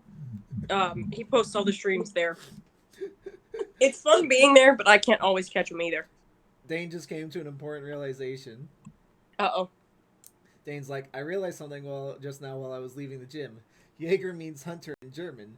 Jaeger is the leader of the immortal hunters. Hunter is the leader of the immortal hunters. And Hunter either has some degree of immortality or he ages really, really slowly. Therefore, Immortal Hunter is the leader of the immortal hunters. Sam Rose, you did this on purpose. And I'm like, yes, I did. That's perfect. That is absolutely perfect. It's true, and you should say it. It's true, and you should say it. That's so clever.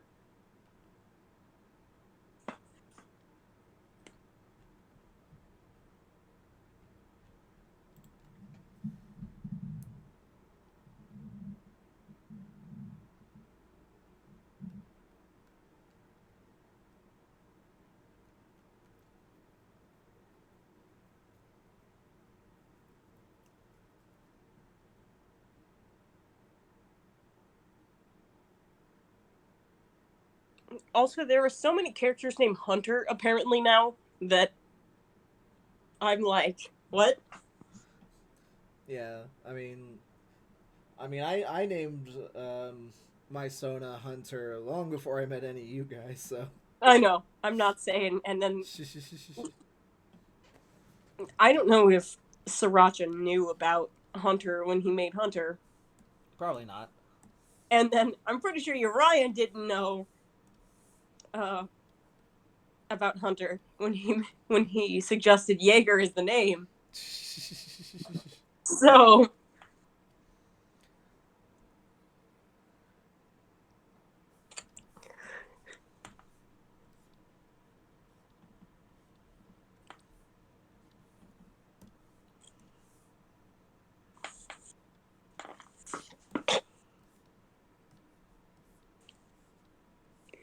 I love it and hate it at the same time. Me too. Me too. That's how I always feel about puns, actually.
Gentlemen, behold, cars! Behold, cars! I don't know about this. There's nothing to be worried about. They're just cars. Now, let the mating begin!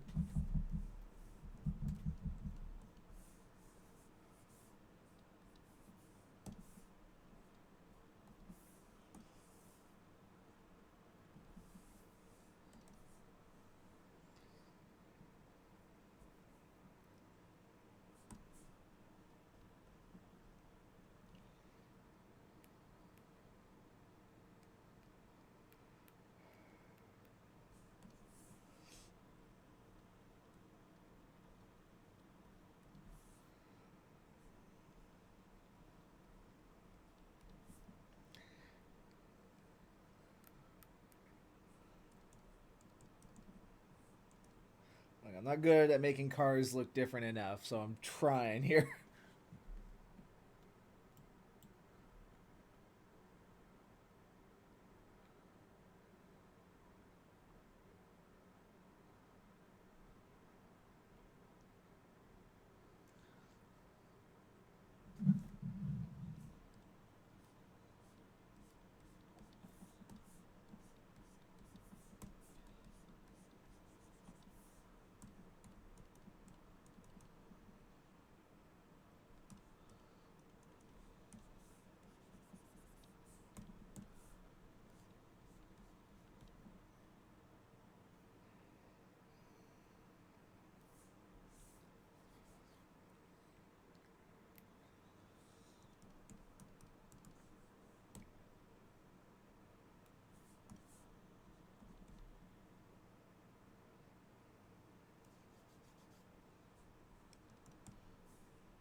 Yes, they did.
Deathlight, you're saying words I don't understand.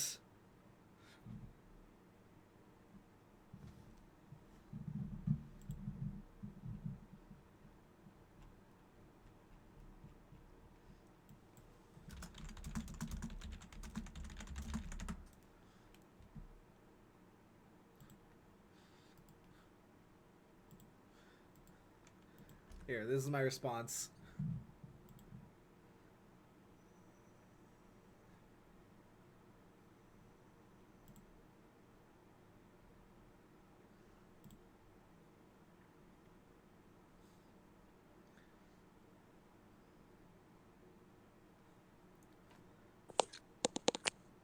I don't know about you, Sam, but this is definitely a Ford F-150 2017 EcoBoost moment right here.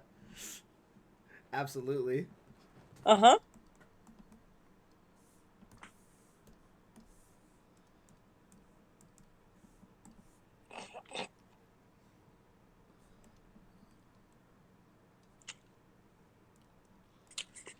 Drawing cars must be a pain. It is. Give one a Absolutely. slightly more rounded back. You can have a hatchback. Just say it's different. I thought I did. I can't see the stream right now without everyone else hearing the stream. So, I can't tell. Right. I mean, you could just mute the stream. Not on my phone, I can't. You should be able to. What? That's weird. I don't think you can on mobile. At the very least, you could lower the volume till it's 0. But then I can't hear you. I see the That problem. is the problem.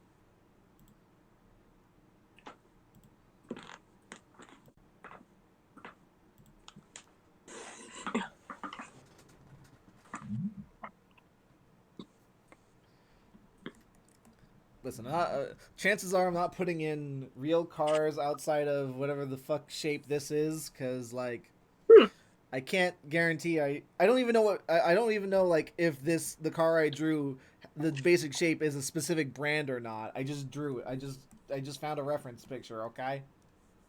He just did a car. He just carred. The important part is that it's a car. It's a car. And you recognize it's a car. It goes vroom vroom beep beep. Honk honk on occasion.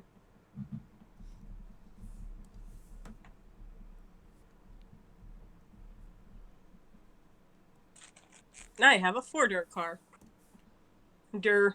Yeah, this car is also 4 doors.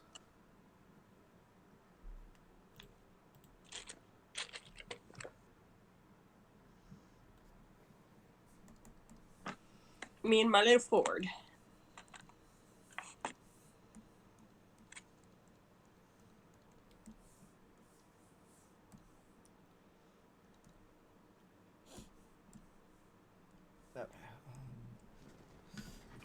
BRB. So what did you... Oh, okay. Burb.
walking the dog.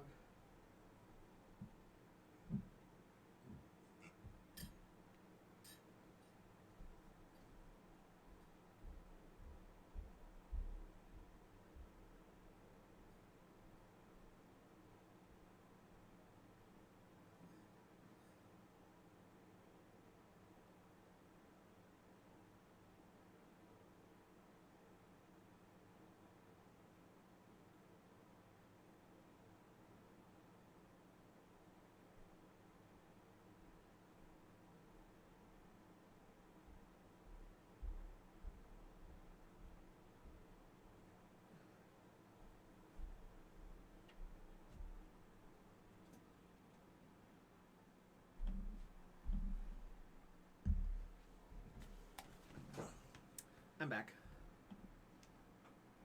Welcome back. Yay.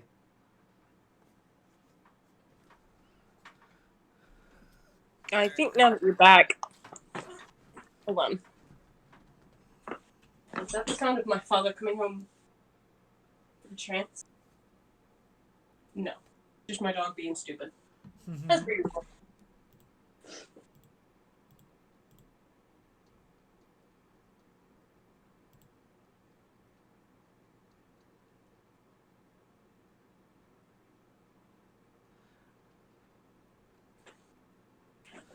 Burn that glue. Now for the delicate art of eating a burger, which requires 2 hands. Borg. Borg. Borg. Borg. Om nom. Mm-hmm. Indeed. Ugh. Just to remind everyone, spring break, spring break, spring break. Woo! So happy.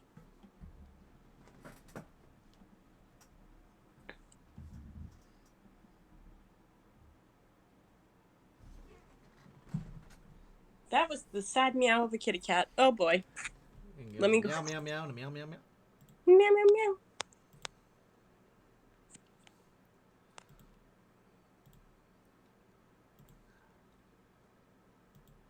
Hello, J-Time.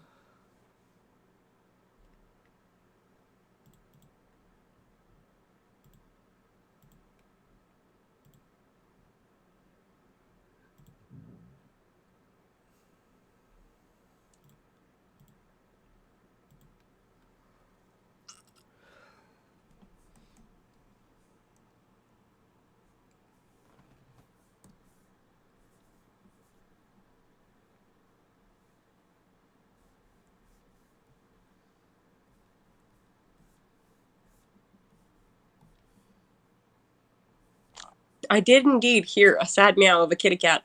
And meow, meow, meow.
Yep.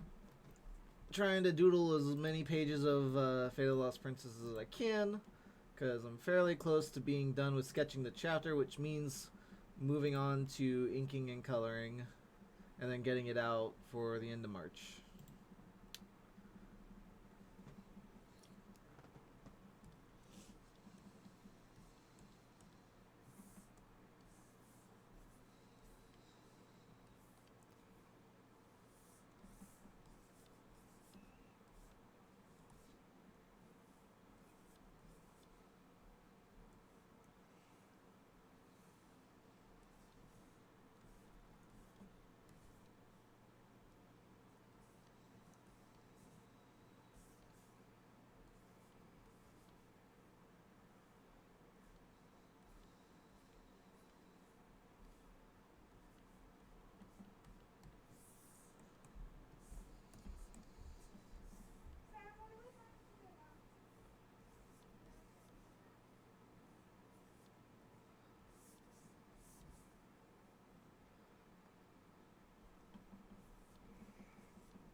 Fade of fight.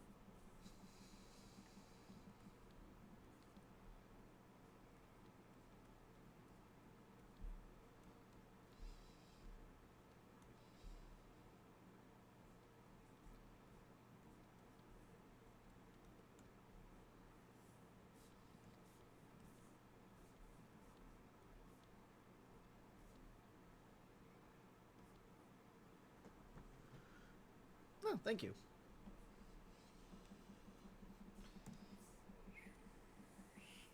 Let's have that be more up then.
The ring character down left? Oh, you mean Dolly?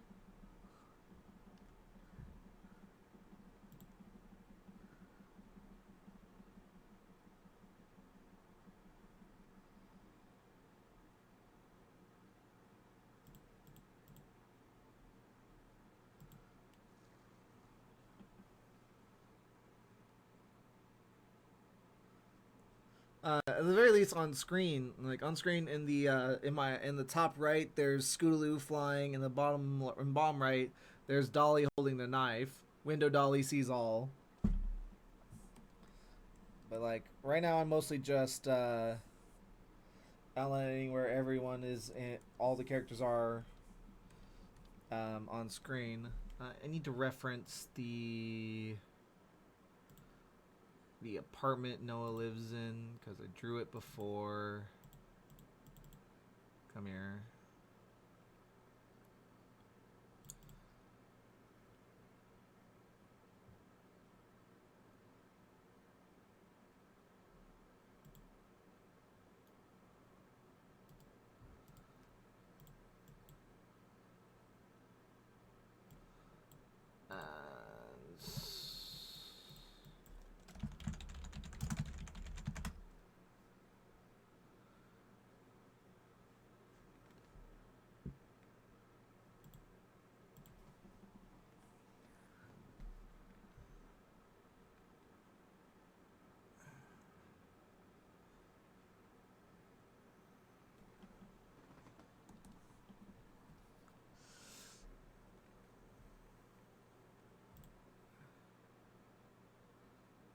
LA apartment. Let's see. I need to see what the. Okay.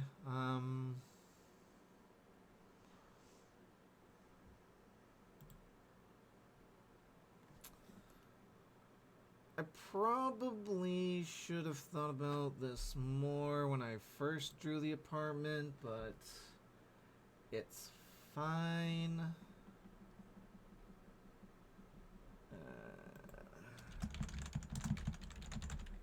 Yeah.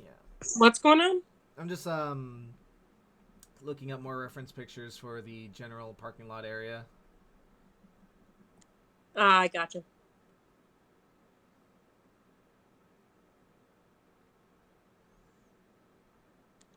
Past Sam was probably like, I'll figure that out in the future. Basically, but at the same time, it's not that difficult. Okay, this is the right styling, but I just need the parking lot for this thing.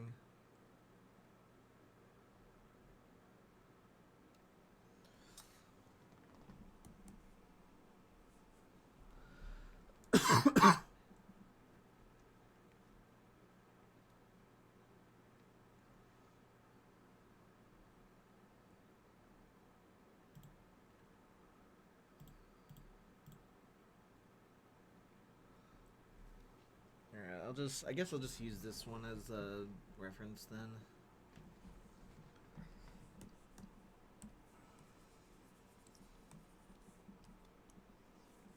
Rather than have the street be here,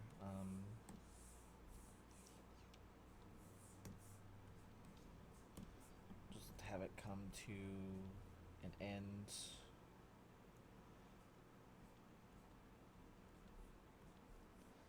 That also curbside.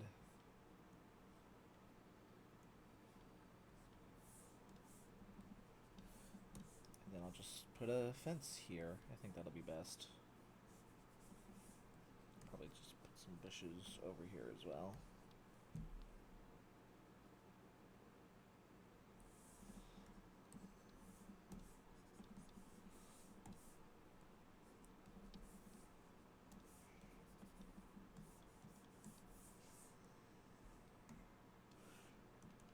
Alright. Yeah, if you got a question, I'll answer it.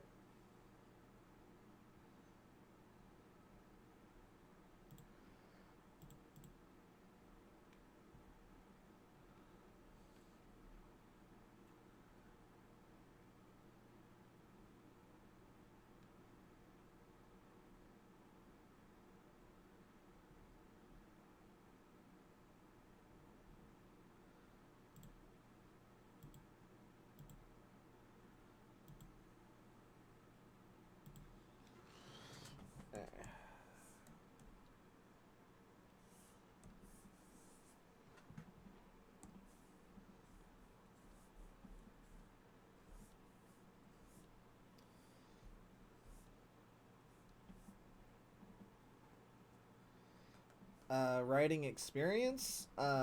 Nothing like professionally published. Just doing a bunch of comics and fanfics on my own that basically I eventually was like, oh yeah, I'm picking up what people do and don't like about my writing, and then focusing more on the stuff that I like to write, while also focusing on improving by reading other people's stuff, seeing how they do it, and just trying to mimic that.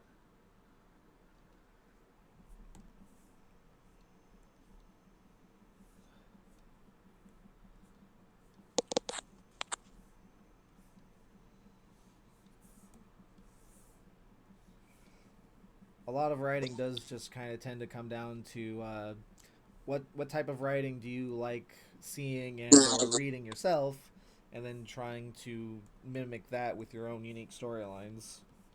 Yep, basically.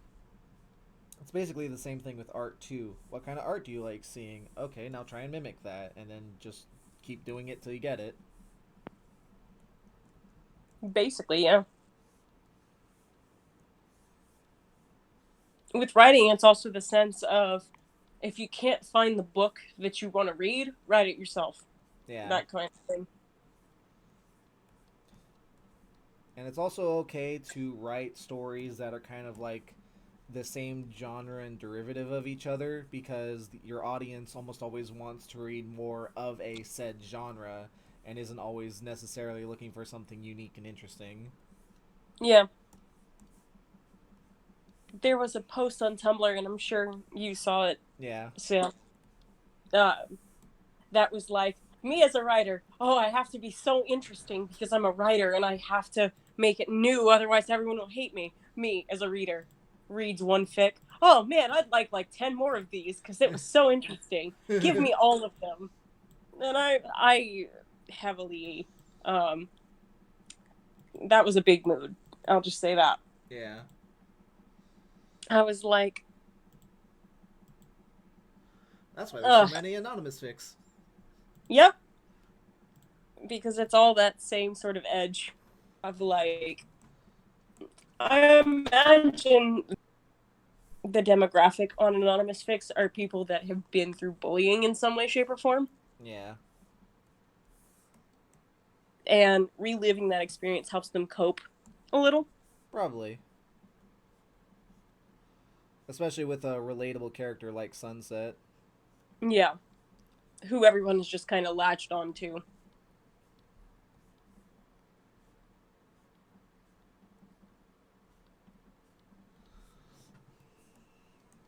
Yeah. Just honestly, when it comes to learning how to write, just do it and then figure out what doesn't work from just like saying like, oh, okay, people didn't like this idea for such and such reasons. In my next story, I'll try to avoid that, or like, this isn't the final draft of this story I'm currently writing, so I'll fix it. I'll fix it and change up the story. Yep. You generally want a very basic idea of what kind of story you want to write, and then everyone's writing method is different. Like, I tend to have a general idea of what usually I'll have key moments in mind that I'm like, ooh, I really like this idea. I want to get to that. So I'll usually build up to it and just have like, and sort of just be like, okay, I know these key scenes I want to happen. How do I connect point A to point B? And I just sort of make it up as I go to get there, while also dropping hints along the way that we're gonna have that happen eventually, which was a big way of how Motherly Scootaloo basically ran. Because I there's often times where I don't know everything that's gonna happen in advance, but I know enough of the key details that I'm just like, I can make it look like I had everything planned in advance because I wrote everything around the few key scenes. Yep. No, not every single little plot detail needs to be down. With my specific writing style, I honestly fluctuate the plot around where the characters bring me, to be honest. I will monumentally change bits of plot if it gets to a point where I cannot see my character feasibly making the decision. Yeah. But that's the specific way that I write. I put character arc ahead of what's going on plot line. And I frame the plot around how this character thinks and feels at any moment and will. Yeah, that's also one way of handling writing is to basically just let like, okay, so this character has such and such personality. What would someone with this personality do in this situation? And basically taking yourself out of the situation and just trying to write that. And not everyone can do that, and that it's still possible to write with not being able to do that. It's just it depends on the kind of story you're writing as well. Yep. And also, don't fall into the young writer's trap of, I have to make 50 dynamic characters. Yeah. Sometimes it's okay to have a static character. In fact, please have like one dynamic character, or maybe two, and then a bunch of static. Because you can still make a static character interesting without focusing on their arc. Yeah.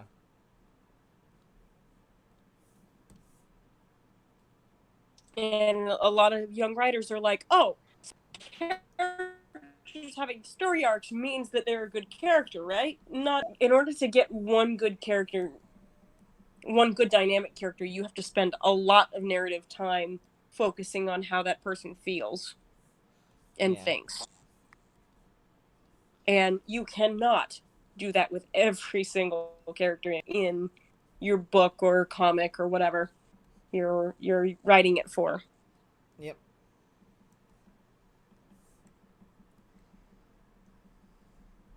This is why Fate of the Lost Princess here has 3 main characters, basically.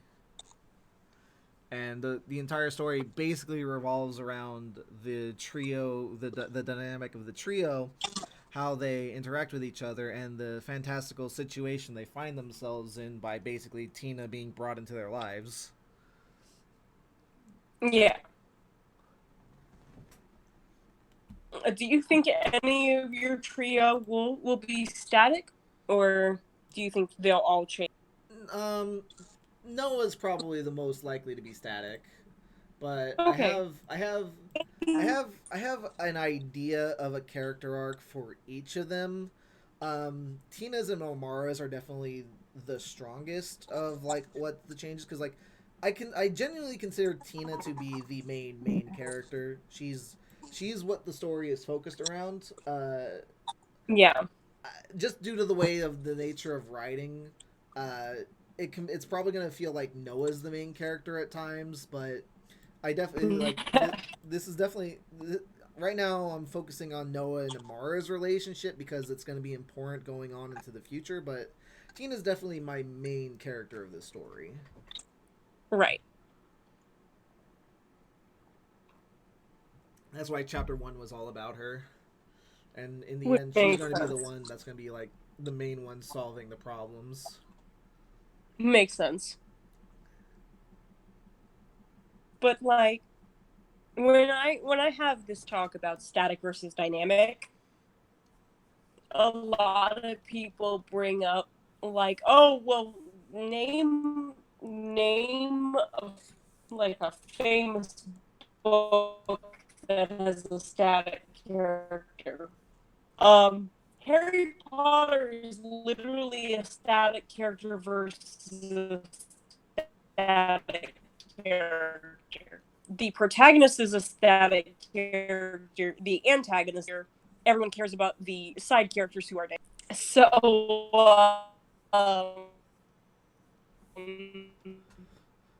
it's hard to be like, well, static characters aren't interesting, or Right. they don't make for good stories. It's not entirely true. Yeah.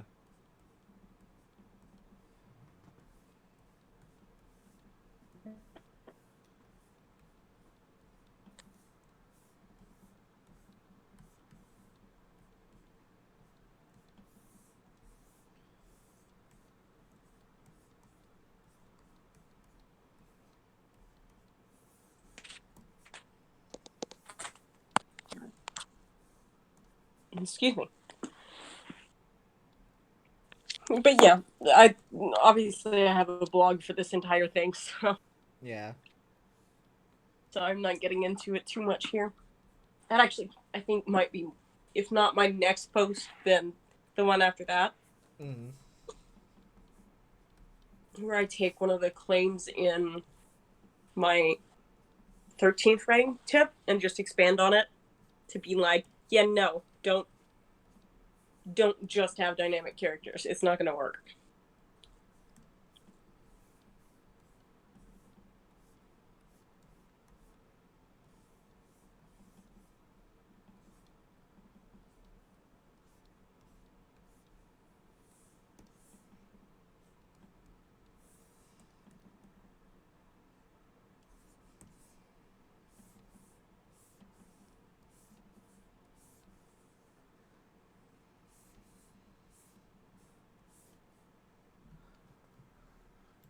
Talking writing shop is fun. Yep.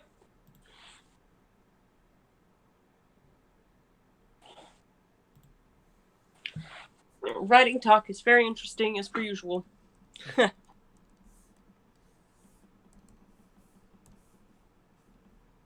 love rambling on about like plot and characters and all that business. But hopefully this week I'll be able to put my money where my mouth is. Yeah. To actually sit down and write. That would be wonderful.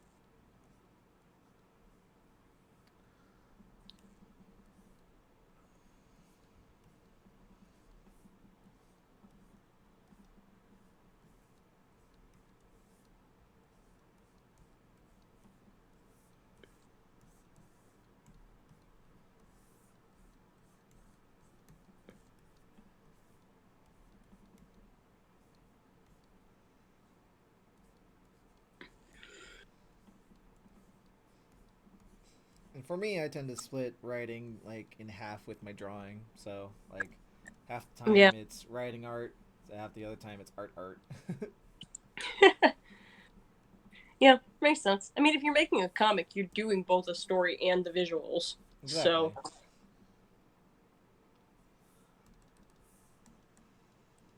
important to have two sides of that coin because it doesn't matter how pretty the art is sometimes, in some cases. Yeah. There's definitely been cases of Sometimes, just like the art is gorgeous, but what the fuck is the story? yeah, exactly.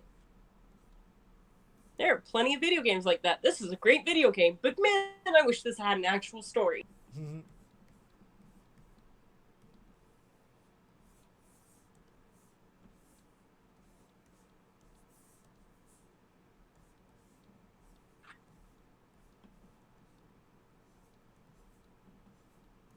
Though it's interesting to me that have you ever seen a story that you were like, this would be better art?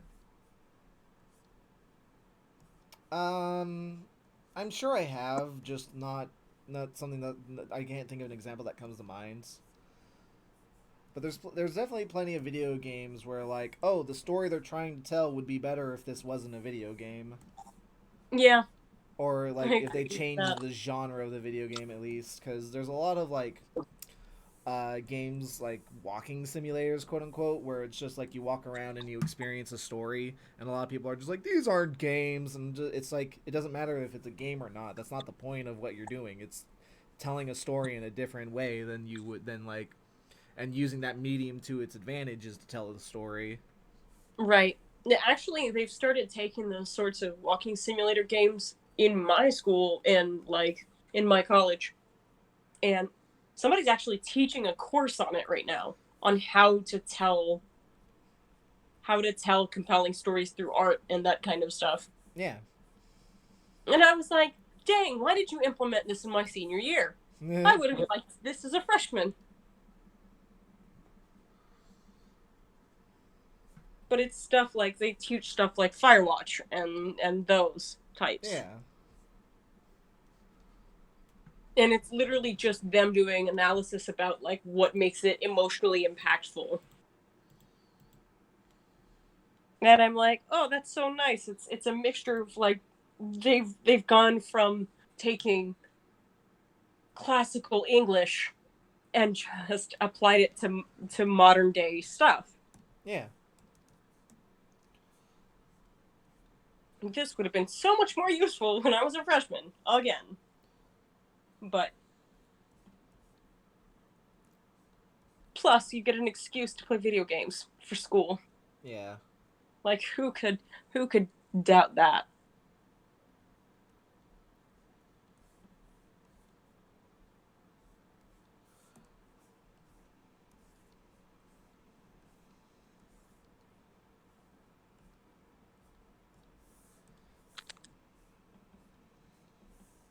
I don't like the definition that a video game is something that has a lose condition. Like that's so limiting, especially for I the know. kind of experiences you can make. Because like, What if there was like, what if there was a platform where there was literally no way to lose, but it still functions like a Mario game? There's no Yeah. lose condition, so that doesn't make it a video game. Yeah, that makes no sense. And people are like, "Oh, it has to be challenging." No, it really doesn't. No. Yeah. You can have something not be challenging and it still be a game.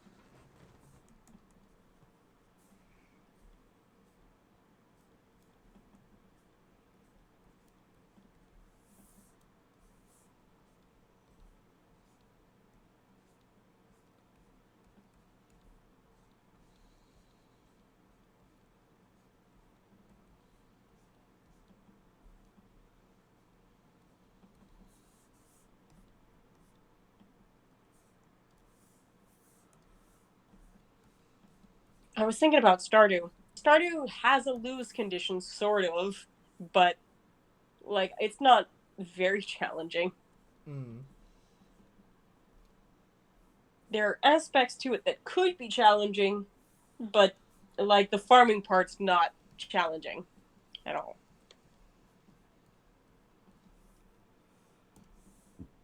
but I still enjoy it. It's still enjoyable. It's just an experience. Yeah. Animal Crossing doesn't have a lose condition. Everyone loves Animal Crossing. Yeah.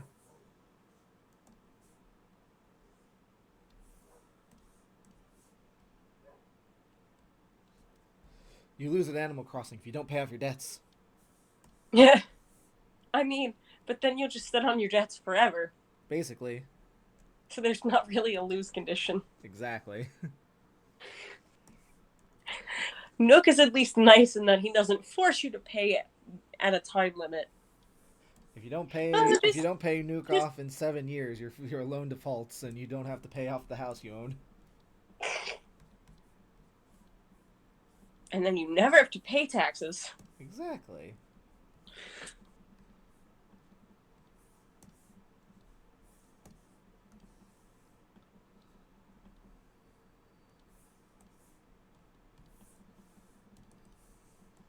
I'm trying to think of what else. Just to challenge the mold. Mm. I mean, obviously we've talked about the walking simulators.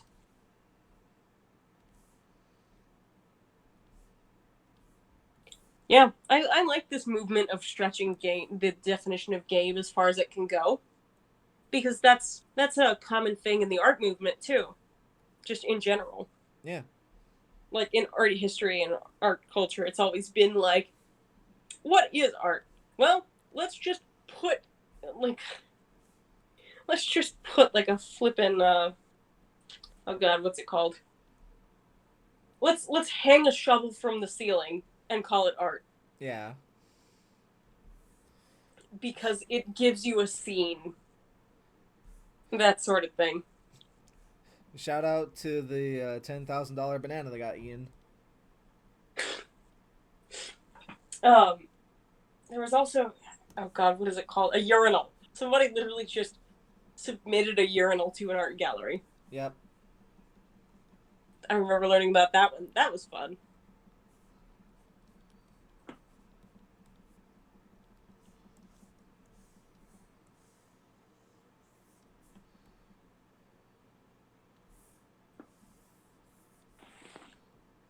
Yep.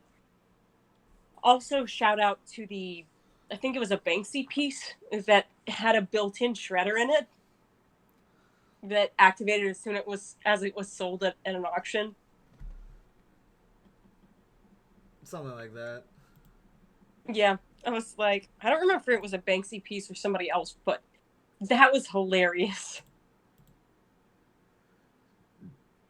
As soon as it was sold to an art collector, it shreds itself.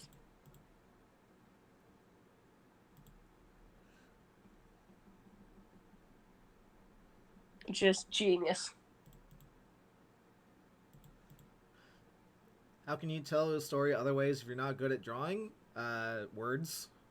Like, books exist. There's so many different ways to tell stories. There's like, you can say stories, you can just do short blurbs, you can write books, you can write novels, you can do poems. Like, yep.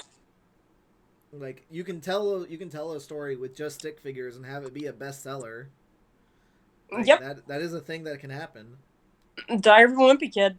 It's like not much more than just stick figures in a story. At the end of the day, it's more about how you present that story than if it's a good relatable story and how you present it that matters more than the medium you put it in. Yep. And then, never be afraid to break the mold in literally any medium you do. Just because people before you did things a certain way doesn't mean you have to do it that way. There's always new ways to do stories that you don't have so you don't have to follow what everyone else does. Shout out the House of Leaves. Yep, basically. Like, there's all kinds of experimental work. And there's also the case of take something old that everyone knows, like, say, an epic poem or something. Try that out, give it a modern twist, see what happens.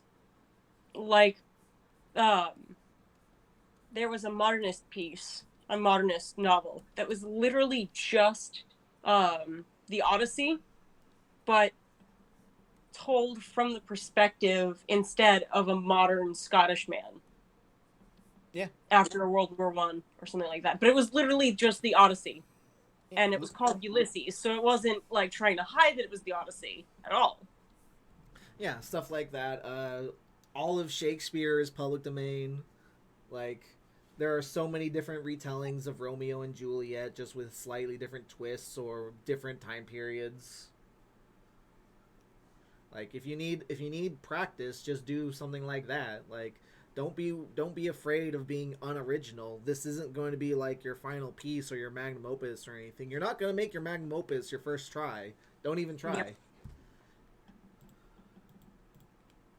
The other thing is, one thing I want to tell a lot of writers is do not be ashamed of fan fiction in general. Because no matter what, that writing is writing experience. Yeah. You're still putting out writing somewhere. We're going to get a lot more of the actual visceral reactions that's going to inform you of what is good and what isn't. Because if your writing is bad, they will not be afraid to tell you. Yeah, they will be very blunt. And then putting it out on the internet is a good way to get some learned experience about writing. Yeah, and then you get to figure out from there, like, okay, what don't people like about this? Why, and how do I improve that? Yep. Ironically, something I've learned is that, like on fanfiction, the modern audience doesn't like big old long chapters. They prefer sort of like a bite size. Because people nowadays take in so much information, it's hard to stay focused on reading for pleasure. Yeah. So it's starting to become well written and short is the better way to get a story out sometimes. It depends on what your content is, though.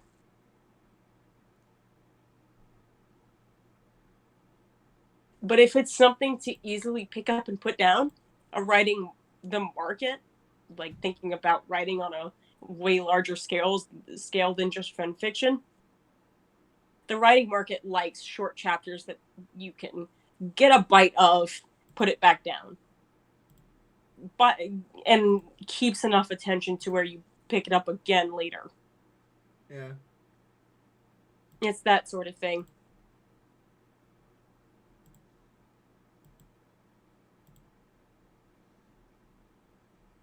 That's actually why a lot of people liked Harry Potter and still like young adult novels, is because you don't have to think so hard. You can just enjoy the content. And admittedly, there are some institutions that kind of stick their nose up at that idea. But it is a legitimate art form, I think. Yeah. I mean, literally, shout out to 50 Shades of Grey that started off as a Twilight fanfic. Yep. Wasn't there another one that started out as a Harry Potter fanfic? Probably. Like, it is that thing, that whole, this started out as a fanfic and became something more original. That should be just kind of like whatever, in my opinion. I mean, that's literally what Fate of the Lost Princess is. This started off as an MLP fanfic that I've turned into an original story. I mean, again, I'm not surprised. I don't bat an eye at that. Yeah. Sometimes, because of the media that you like, you come up with a story that's similar. Yeah. And you go, I could make this original rather than base it off of, pre-established characters. This is why Final Fantasy VI is my favorite game, because it's the game that literally inspired me to become a creator of content, with the first comics I ever drew just being a long string of Final Fantasy fan comics. And I was just like, and then I just over time slowly turned them into original characters and have an original universe basically set around that. And then that inspired me to create just like, okay, so what are my own original characters, and then like original stories and their own universes that were all Yep. inspired by that franchise. Same with Fate Stay Night, which is where like part of Fate of the Lost Princess gets its name. Like the not it. I'm Fate of the Lost Princess feels like it covers a lot of themes from Fate Stay Night rather than more of the direct story. So it's almost sort of like a it's like what if I did my own version of this story without stealing directly from Fate Stay Night itself. Yeah. If I'm perfectly honest, I've considered taking the idea of Warriors and like making it better, to be honest. Like, I love Warriors to death, but it has so many flaws that I feel like could be ironed out very easily if they tried. Yeah. I mean, I feel that way about MLP too, but I've really considered just like slightly changing it up, but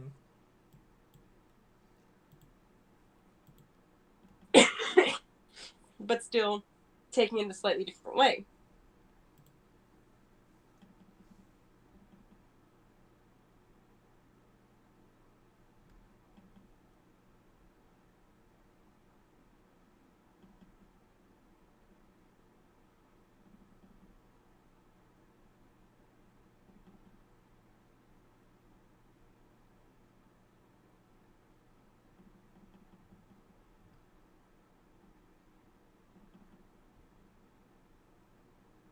Deathlight, the people that like long chapters on audiobooks feel like they're getting more bang out of their buck if they're listening to a long chapter. If there's more timestamp on it. They're like, yeah, I've paid an appropriate amount for this audiobook because it's quite long.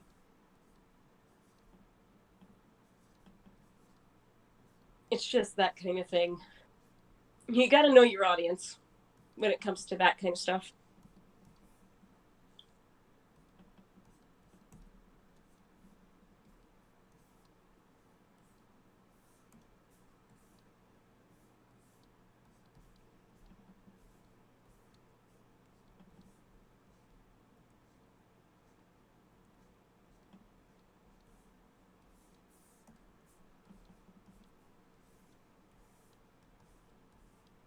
I mean, no, characters technically don't have to be relatable. People will still connect to them. Yeah. But my main character of one of the novels I'm working on is a dragon veterinarian.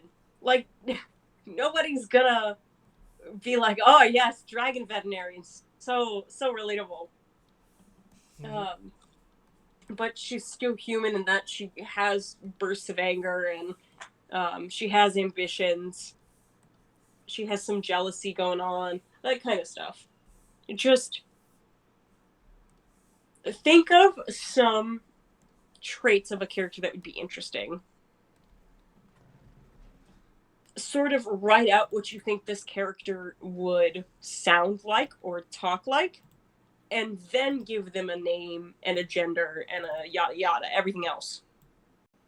That all needs to be after you make the character, to be honest. I found that's the best way to avoid having big stereotypes. That, or take a stereotype of a character that you want, like say you want a shy character. Like, that is the role you want them to fulfill. Say to yourself, okay, this person's shy, but just because they're shy doesn't mean they have to be nice.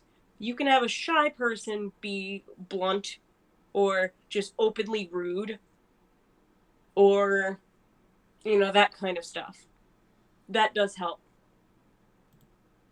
That way we don't always end up with the Fluttershy like, oh, I'm so shy and I can't stand up for myself and I'm not very abrasive or anything.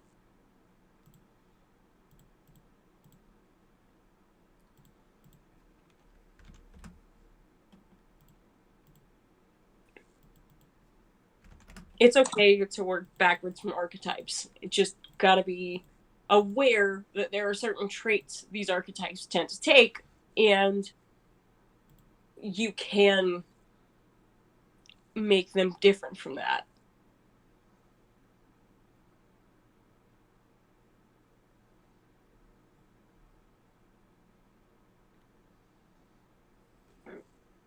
Excuse me.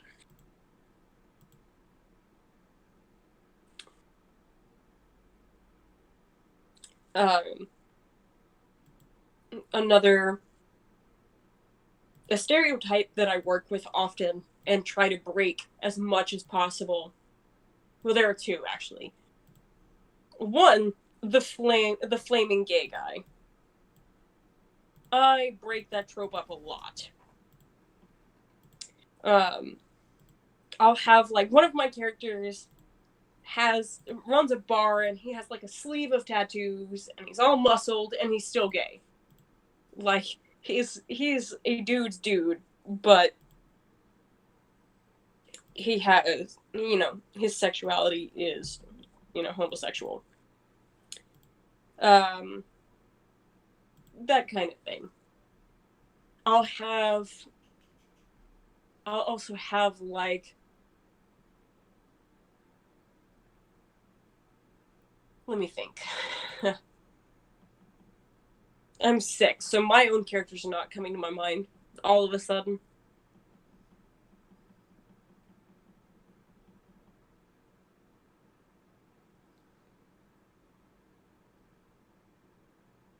But yeah, you get my point. There's a couple of ways of creating characters that don't specifically mean to be relatable.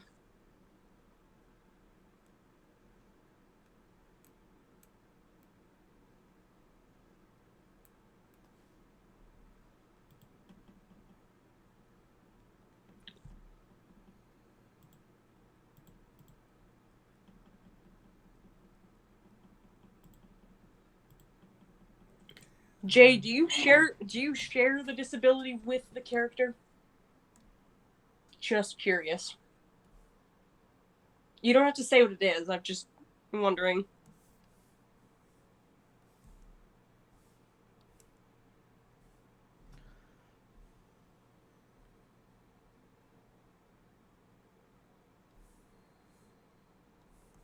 Okay. I was gonna say, if a lot of writers are kind of scared to have characters with disabilities that aren't theirs, but in the end, it's just like, be respectful of that person. Don't try to cure it. Don't try to say that they're weak because of it or something crazy like that. It's just, those are the two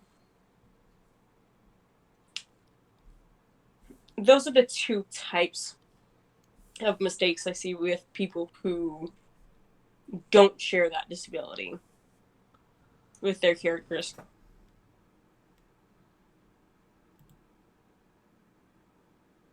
I mean, even if you do share the disability with the character, just be careful.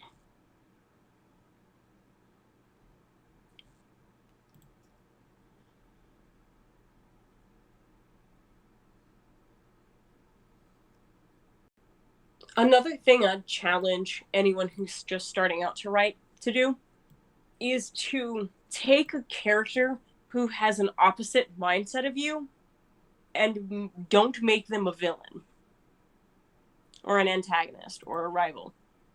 Like, try to take someone who is your opposite at your very core and write them like an antagonist or like a protagonist, excuse me.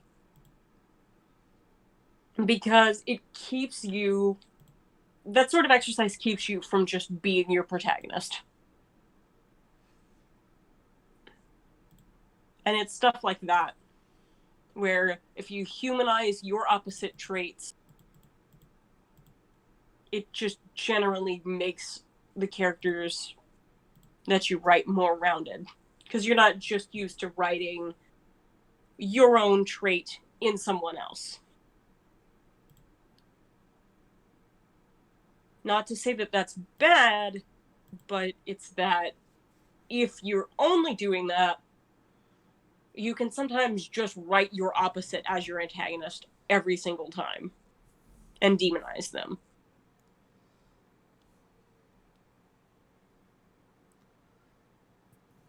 Oh, who joined? Yuki! Hello. Hello! Are you still streaming? Yeah. Hello, stream.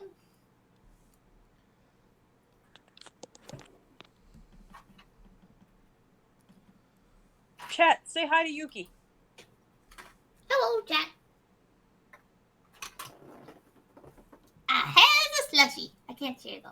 Yum. You have a slushy. I have a slushy. What kind of slushy? What flavor? Cherry banana. Because I mix the cherry and I mix the banana. Ooh!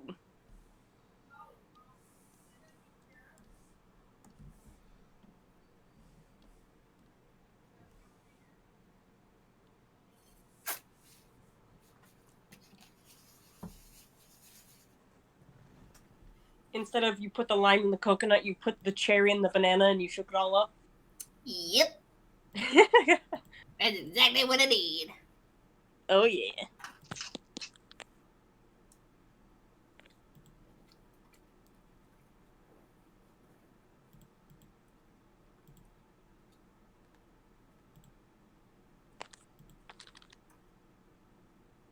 Hey Yuki. Yeah. Spring break, spring break, spring break. Oh, please, God, help me. Do you Actually, get spring break? I'm actually working on my my finals right now. They Good end luck. next week. Oh, lovely.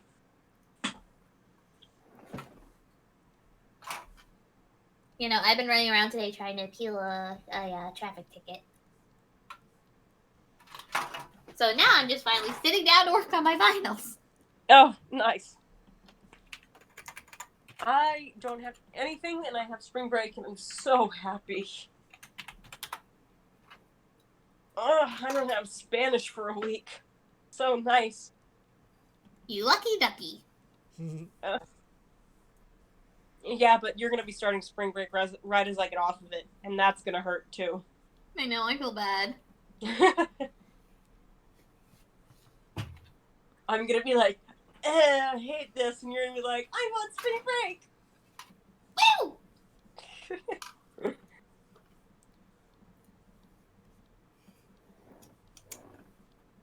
Oh yeah, Sam. Sabrina has the all the ingredients for the shiny charm. Nice. Well, she has the Nice. she has the berries I'm missing. I also have the surf berries at my farm now. Berries, berries, berries. Huzzah! Starf berries, right? Holy crap, Yeah. I can actually spend some time on the server. Ah, so nice. I'll be able to make you shiny charm since Sabrina's making her own. I want a shiny. Shiny.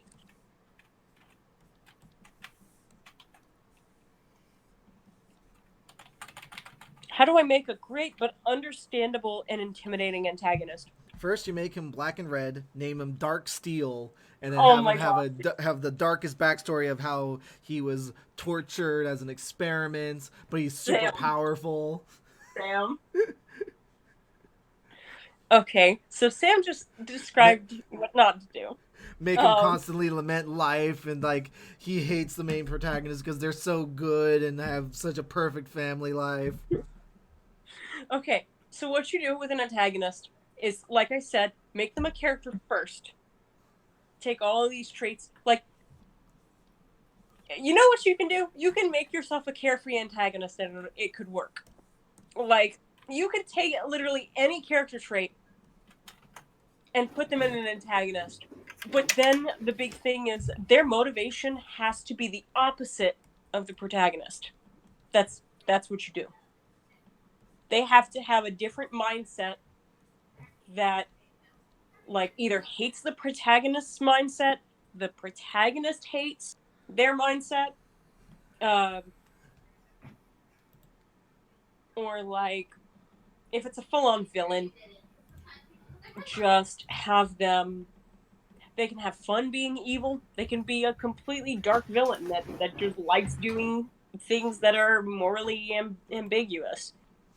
And then make sure they shoot their mentor. I mean, if you have a mentor character, have the villain be the one that takes them down, obviously. Mm-hmm. But that's a thematic thing. But mostly you humanize the villain first, then give them an ambition that could be antagonistic or just straight up evil. Don't give them a sad backstory and say, oh, this is why they do what they do, just because. Like, villains can just do things because they want to do things. Because they think it's hilarious. Because they think it's fun. Because they think they're better than everyone else. Or smarter, or whatever. And they want to show it. Like, there's all sorts of motivations that could technically work with a villain. It does not have to be inspired by a sad backstory.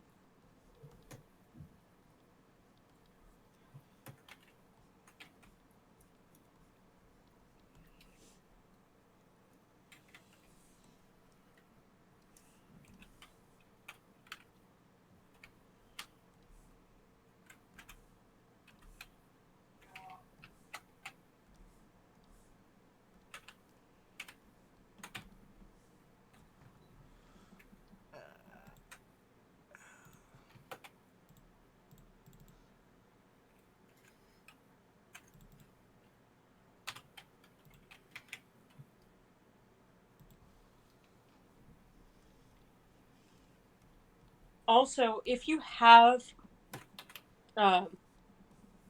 if you're going for a character that is lawful good, or the equivalent, like, your character, like, just wants things in the world to be pure and happy, and, like, doesn't want anything to ever go wrong ever, cut that moral down quickly.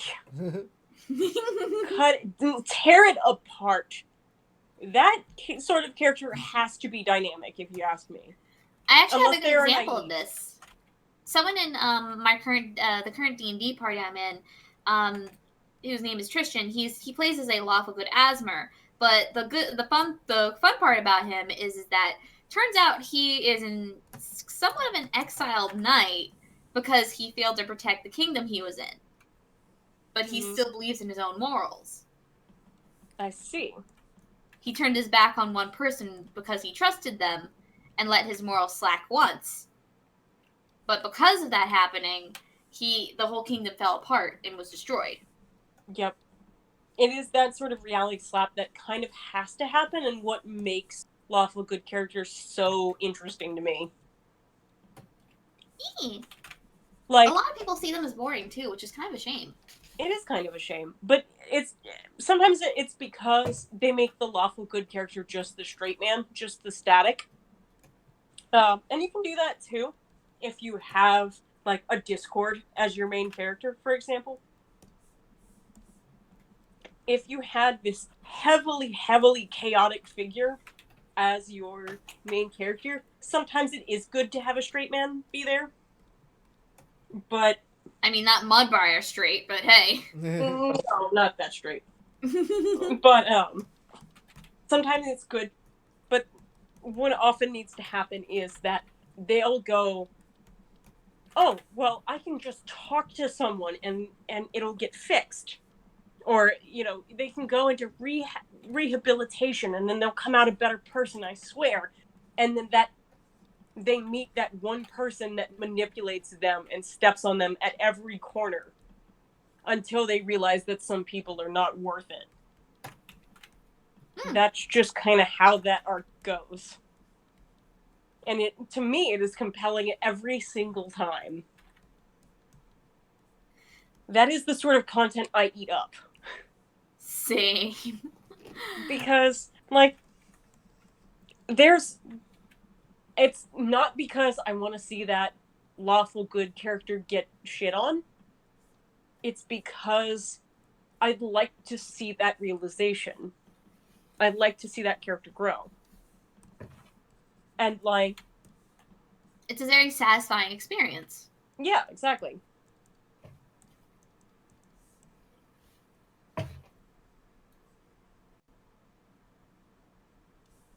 This is why everyone says that some of the children's media, like,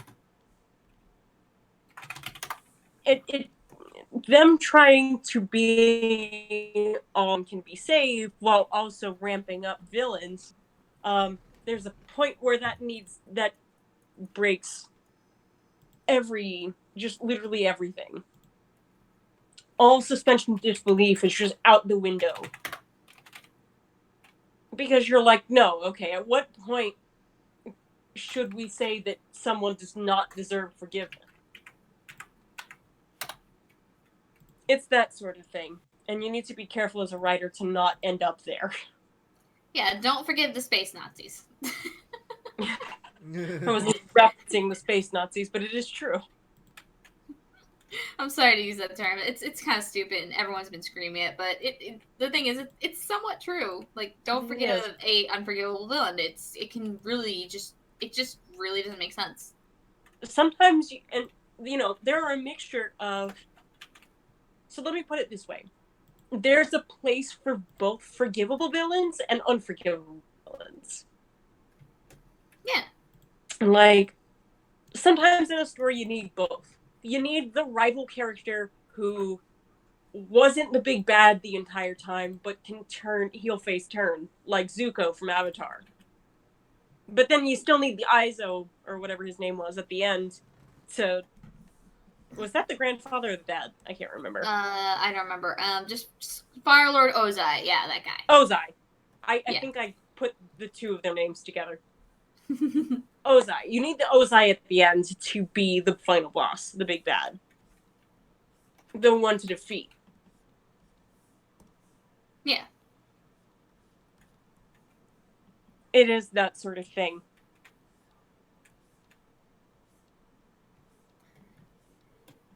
I like to... one unforgivable villain I can think of is definitely Haggard from The Last Unicorn. Like, I keep bringing up The Last Unicorn, but he's a good example because he's an asshole. Yeah, no. It just, like, there are some people who are so steeped in unforgivableness that you cannot possibly redeem them. Another example is Scar from The Lion King. Why would you redeem Scar from The Lion King?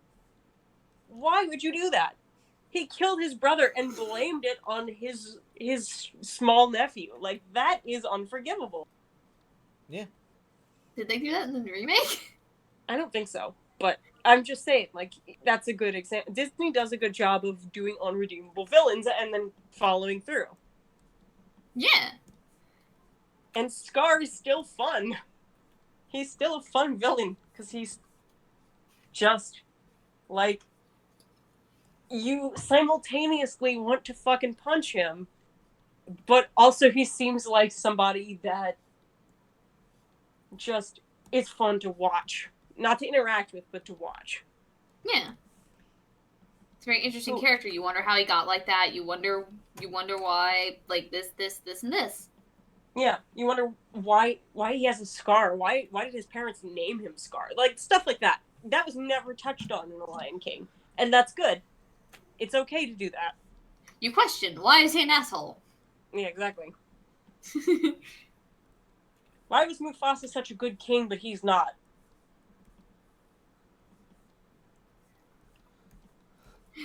The questions, they pile. They pile. And that's why I wonder with King Haggard. I wonder how he got to that emotionless state, because that's something about King Haggard. Nothing makes King Haggard happy except for seeing unicorns. And even then, he's not happy when he has them all, because what he does is he drives them into the ocean. That's when he's at his happiest, when they're being driven into the goddamn ocean. There are some villain motivations you just kind of have to be able to accept that they're the way they are with stories, or the suspension of disbelief. Because every story you've ever experienced, you need a certain amount of suspension of disbelief, or else you just can't enjoy anything. Yeah. I wonder, though, because of the symbolic nature of unicorns in general, I wonder if his motivations are also symbolic. It's possible, because it's possible because Peter S. Beagle actually really does love his symbolism. Yeah. And that's probably why. I can't remember what most of the thing is, it's been forever since I've actually read The Last Unicorn, so I just don't mind me for just throwing stuff out there, but I know the only moral I remember correctly is Smendrix, because Smendrix is sometimes it takes a while for someone to learn. Yeah. Molly's was my favorite, because Molly's was even if you get older, you're not too old for good things to happen to you. Yeah. For example, like Amalthea had the choice between going to a princess or going to Molly, and she went to Molly. Right. She showed herself to Molly, and Molly is like, you go to me when I'm like this. Where were you when I was young and struggling? And Amalthea is like, I'm here now. Meanwhile, there's a princess actually using a proper verse and stuff, and Amalthea is like, if I walked up to her, she would run away from me. She doesn't. Good things happen to her all the time. Right. So she didn't need her. Well, do you understand the unicorn as a symbol? Definitely, but I can't really put my finger on it because my brain's dead. Well, there's two big ones. One is purity. That makes sense. / innocence. Amalthea does go throughout the whole thing very innocent to some degree of human nature. And the second is virginity. That one is... I knew that one, but I didn't think of it. Yep. That's, at least the movie, since I saw the animated movie recently, that's the one the movie kind of slapped in your face, I think. Mm-hmm. Because that was definitely something, yeah. Yeah, it was like, why would you come to me now that I'm older and I've lost that? Both of those things. Both of the things that you're a symbol of, why would you come to me now? Yeah. Where were you when I was both of those things, sort of thing. That's what I really liked about the scene, too, because, like, even though Molly didn't have those things, Amalthea still went to her. It's like, you're not too old, and you're not too, like, you don't have to be innocent and pure for good stuff to happen to you. Right. Honestly, that's a big slap to Christianity, isn't it? Mm-hmm. Yeah, this is why I like Peter's work. I really need to finish reading. I got a couple of chapters into The Last Unicorn before I had to return it to the library, so Aww. I may grab it for digital. I still love the fact that Peter and frickin' R.R. Martin are friends. That is so funny to me. You know, like, I think I showed this picture before, but there's a picture of them booping a unicorn and a bear. Beep! Literally, from the... That's cute. I read that there's actually part in the Game of Thrones, the show. I don't know if it's in the book, but apparently they took a scene from The Last Unicorn, Molly's confrontation of Amalthea. They took it and put it into it with one of the Stark kids or something like that. I don't know because I don't watch Game of Thrones. That's cute. A little homage. Mm-hmm.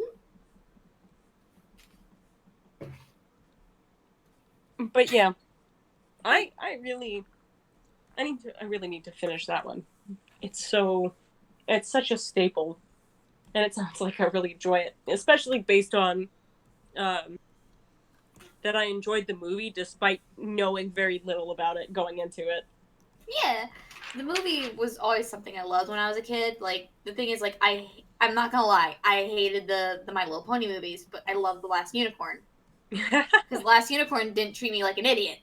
Yeah, no, that's how I always felt as a kid, was like, wow, I feel so dumb watching this stuff. Yeah. I felt a little, like, I like shows like SpongeBob that you could tell that the adults liked, too. Yeah, it was made for all ages. Right. So I was like, oh, I'm not being talked down to like some of the shows. Yeah, there's specifically for kids and all ages, and a lot of people don't understand the difference between them. But the difference is that like all ages is literally meant for all ages, not just the kids. They can appeal to kids, but they appeal to the adults as well. That's the point. They're nuanced and complex, but simple enough for the children to also follow. Right. Again, that's kind of what Harry Potter was. And then not that I like the authoress, but yeah. And then you get For Kids, which is like, can you point out the color blue? Yeah.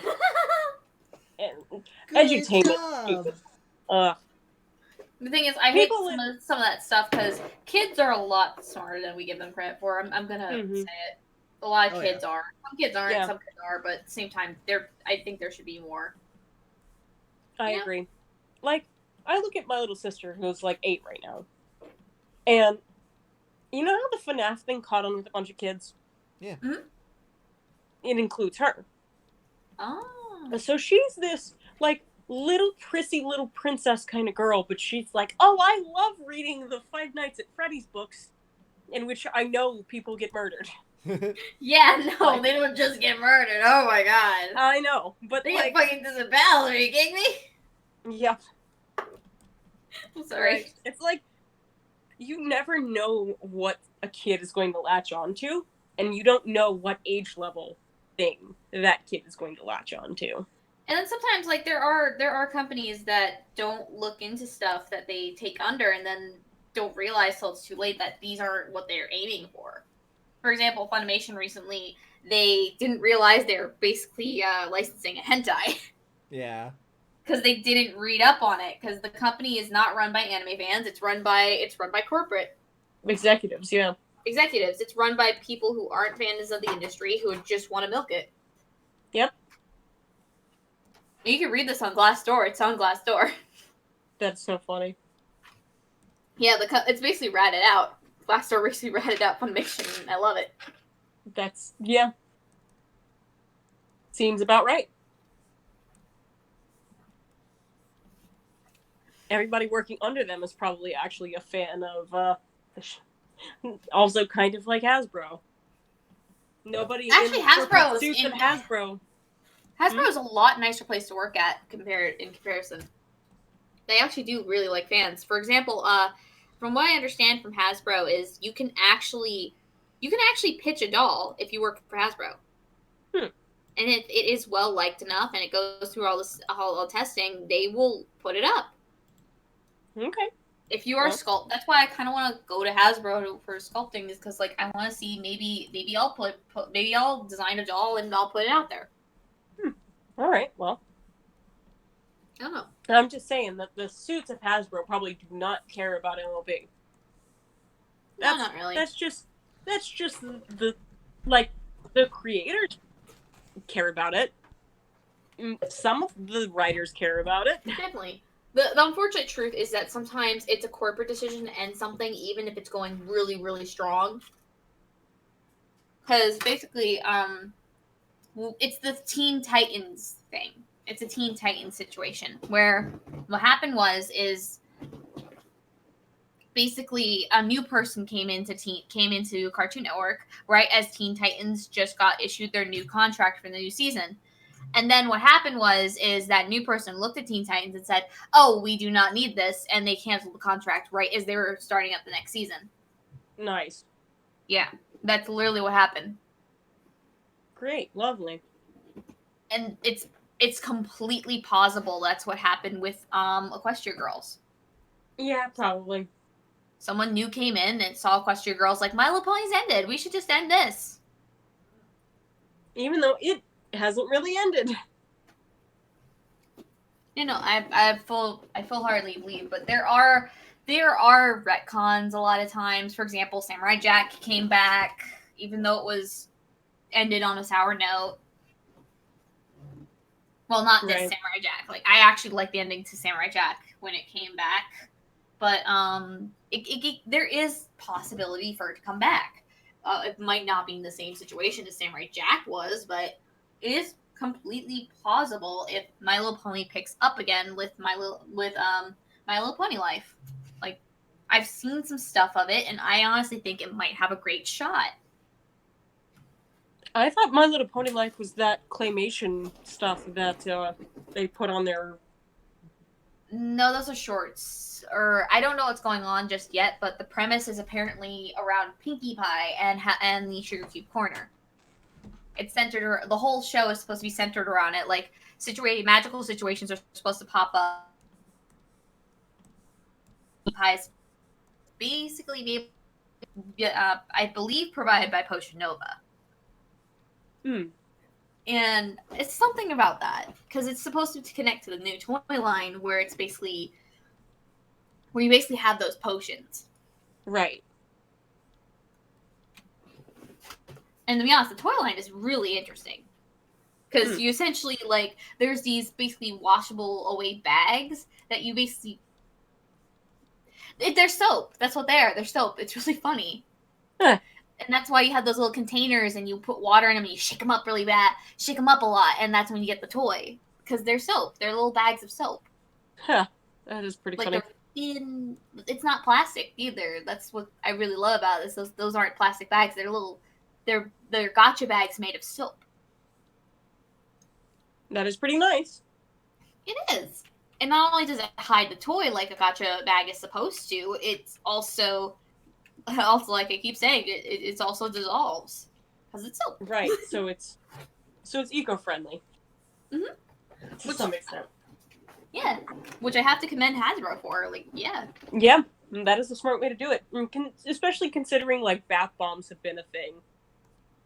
Oh my gosh, if My Little Pony bath bomb, I would snatch up in a minute. I mean, right? Yeah. I buy that. Heartbeat. But yeah. It's a good marketing technique. I will agree. That's not G5 though. I'm pretty sure we know that for a fact at this point. G5, I know they're trying to make for all ages. Yeah. This would be like G4.5 with Pony Life. Yeah. Just a let's do a little show for the kids to keep the toy line going. And until we're ready to pump out G5. I know there's someone in Cartoon Network is trying to get the old Teen Titans back. I know that's a thing though. Yeah, I know that too. Because there's that whole thing where revamps are basically coming back for old shows that didn't get a proper ending. Mm-hmm. And I'm all for it because you know what the next season's supposed to be about? It's supposed to be about Starfire. Oh, nice. Because first season was Robin, second season was Raven? Raven. No. I think it was Raven because there was Trigon. And then there was Beast Boy. Next was supposed to be Starfire, and next was supposed to be Cyborg. Which I would have really loved because Cyborg's one of my favorites.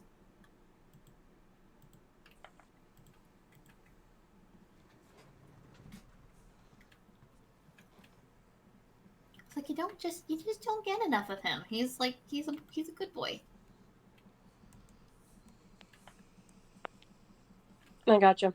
Also, Geek Girl, just to say to you, I mean, for one, Scar's already dead in that point, so he had his comeuppance, and two, Disney Junior. So, this is about Scar. Apparently, in the Disney Junior show, Kion, Simba's son, forgave Scar. Oh. But I was like, again, it's his death. It's his ghost. He's already dead. This is after The Lion King 2 as well in the show, I'm pretty sure. So, no, that would have been before. I loosely keep up with the Lion Guard just to see what they're trying to do with it. I don't know what's going on. Disney ran a Disney Junior show around the King. Oh yeah, no, I heard about that. Like, I don't know. Yeah. I just don't know and don't care about the Lion Guard. I got you. I mean, I really don't care on it either. I just was curious at some point, so I saw the big major points of it. Because otherwise, it's just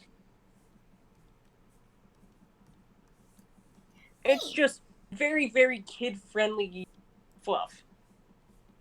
That's fair.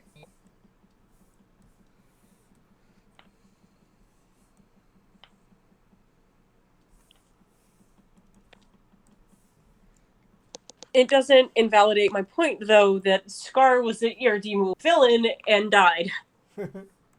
So, that's kind of the idea. It would make no sense to have Simba just forgive him. That this has gone off track. Point is that G5 will be coming at some point. I'm not scared about Pony Life. Like some people were. I've heard the little shorts aren't too bad. I know, I have no interest. I don't care. Yeah. The toys do look interesting. They're different. They are not as bad as they used to be. Like the spark that had me interested in Friendship is Magic in the first place is long gone, so yeah. In its place, it was the spark for Equestria Girls, and they kind of just half-assedly ended that. Yep. Whoops. And we'll see if that spark comes back for the beginning of G5. Apparently they are interested in keeping the Equestria Girls branding going, though, so there's hope. Ooh, yeah. I hope there's more dolls. I really want to, because they're getting really close to making really good dolls, and I hope that they get on the same level as Monster High and because the Monster High line and the Ever After High lines ended, and there's a big void right now for a really good doll. And they try to do something with She-Ra, but the She-Ra dolls aren't that good. And like there are some good dolls out right now, but nothing as good as a Monster High and Ever After High. I do know Equestria Girls was supposed to compete with Monster High in the first place, so yeah. Well, their competition's dead, so it's all theirs now. Yeah. Maybe they're like, oh, well, the competition's dead, so let's die too.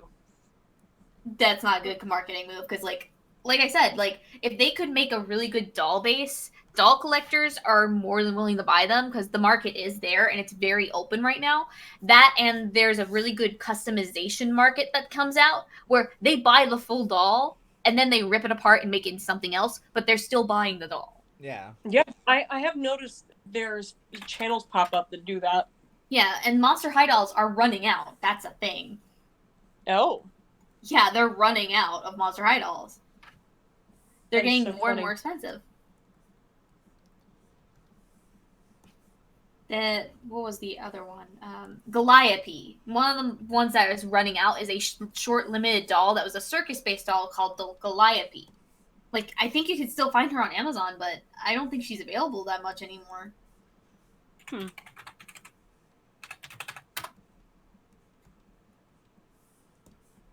It's mainly just the older Monster High. Like, you can't find them older Monster High dolls anymore, but the newer ones you can definitely find. I see.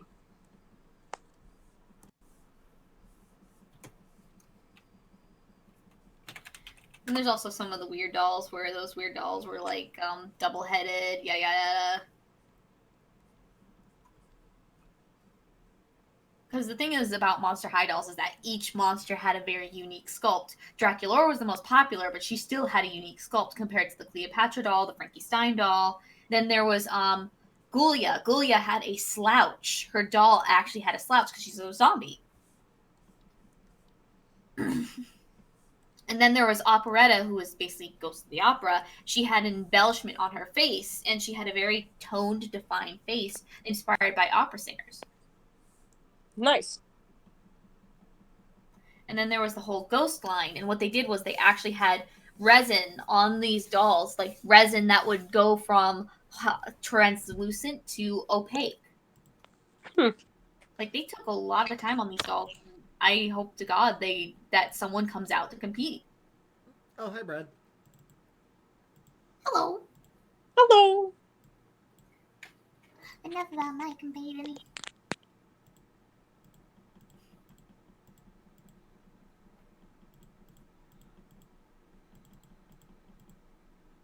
Yeah, what are you talking about? But yeah, Hasbro makes silly decisions sometimes, I guess, is our bottom line here. Hey. Even on a marketing standpoint.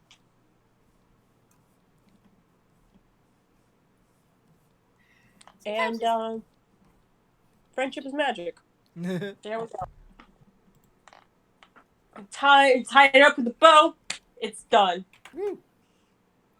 Oh, I found one of the dolls that I really liked. Like, this doll actually has an afro.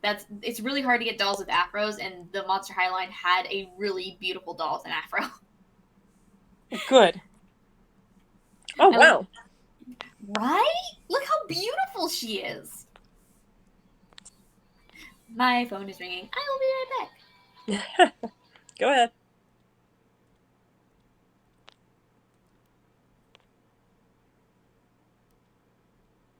Oh my god, they had a centaur character. Or not a centaur, but no, I guess that would be a centaur.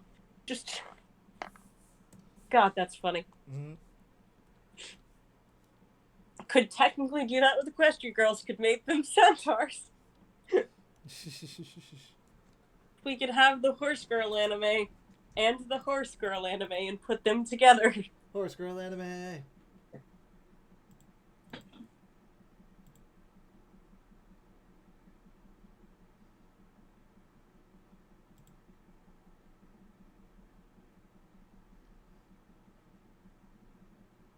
All Horse Girls can do is run on the track. That's it. That's all they can do.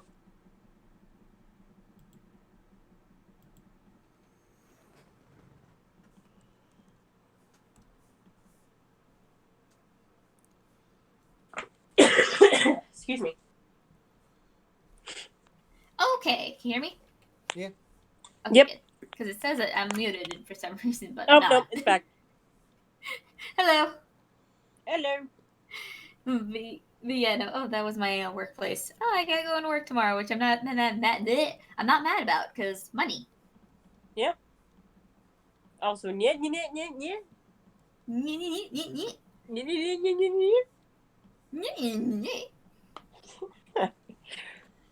You know, I'm not gonna lie. There were some beautiful Monster High dolls, and I really miss them.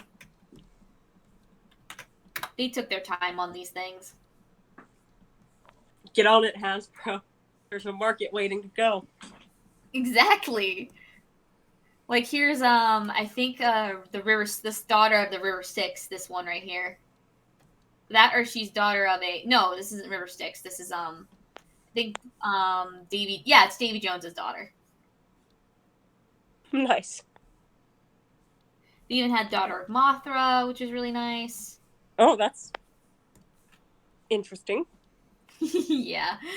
Whenever they couldn't just straight up make the monsters teenagers, they just made them daughters. It's pretty funny. Then they had the special edition, which basically this was Elizabeth, which she was basically the daughter of the first Dracula movie character. Mm-hmm. She's a very highly sought after doll because they didn't make many of her, and she has a very pretty outfit.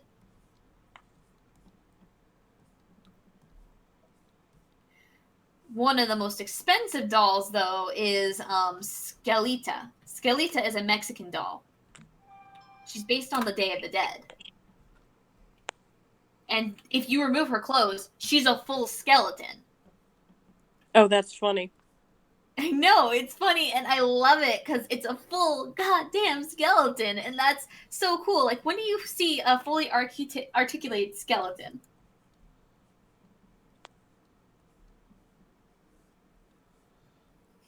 And then there was another one that was basically a zombie unicorn.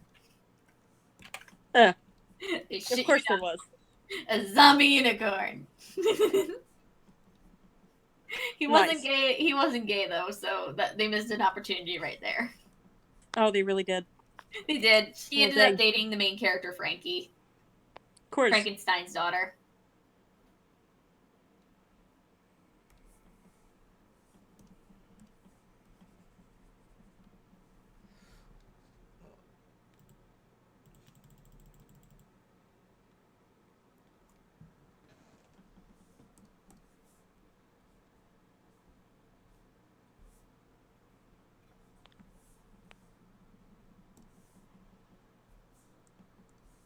The boy dolls are worth a lot of money now, huh? Funny how that is. Yeah.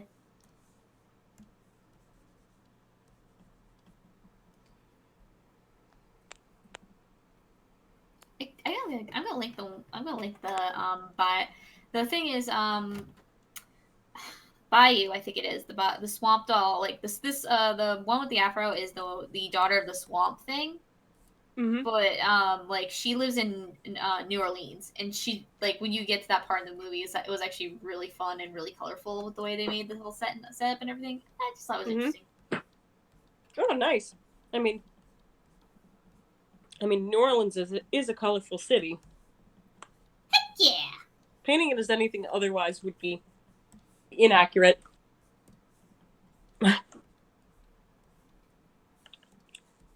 Oh, on a slightly different topic, did you two see the trailer for Deltarune Chapter 2? Yeah. Yuki? Oh no. Watch it. Oh. Do you like Deltarune or /Undertale / whatever? Yeah. I'm busy. Okay, I'll watch it. It's not that long.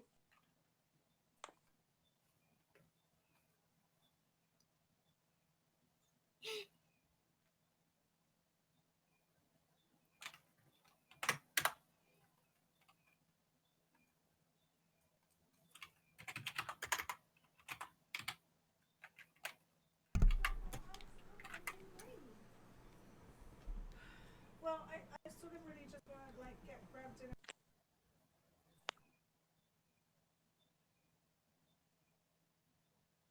How about a dolly doll? I mean, a dolly doll would be great. Definitely gonna me and Miranda are definitely gonna try to make that Honeycrisp doll work out. Yeah, that'd be great. Based on the Equestria Girl miniseries franchise.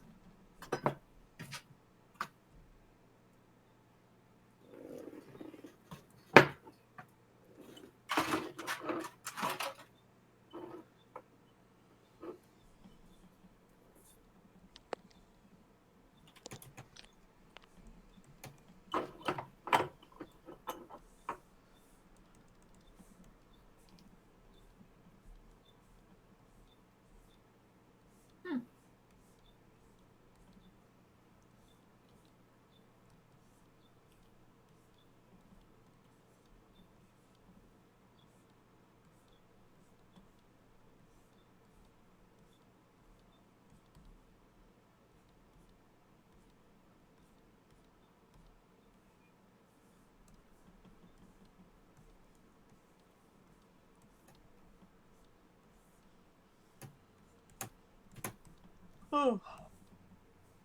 Lay on.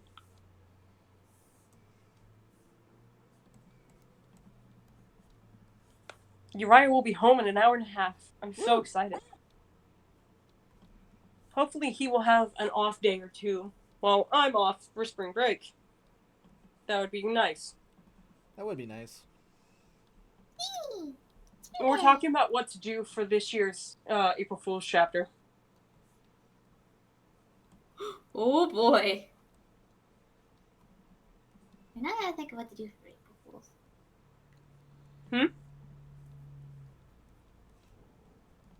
Uriah's actually leaning toward not having the April Fool's chapter. Either that or, like, just posting chapter 22 on April 1st and waiting for everyone to just be paranoid that there's a joke in it somewhere. The April Fool's joke is that There's no April Fool's joke. We just specifically put it out on this day.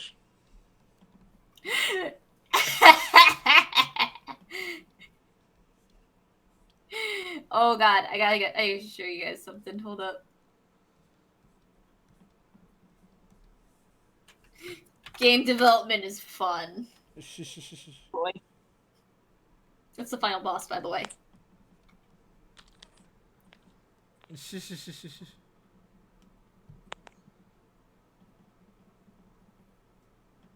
Yeah.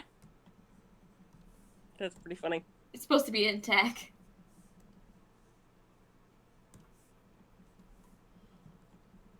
He just looks like he's just slamming himself on the ground.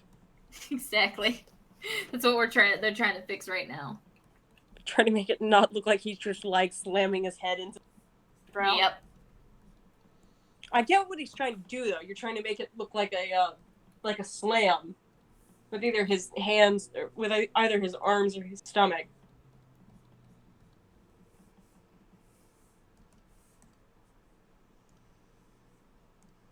Or his fists. That too.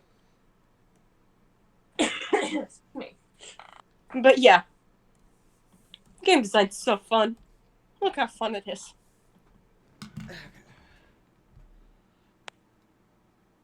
Oh, that's 3 pages sketch today. Woo!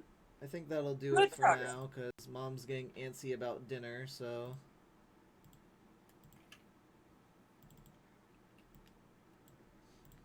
Yeah, dinner time.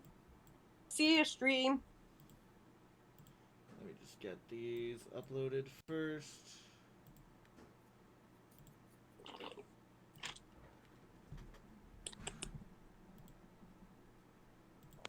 Seriously?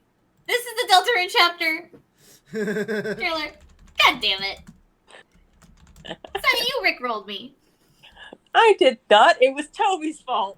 You rickrolled me! It was Toby's fault. He did it to me. So Toby! I passed it on. How dare you? How dare he promise us news and then rickroll? And then I passed it on to everybody else because I had to share.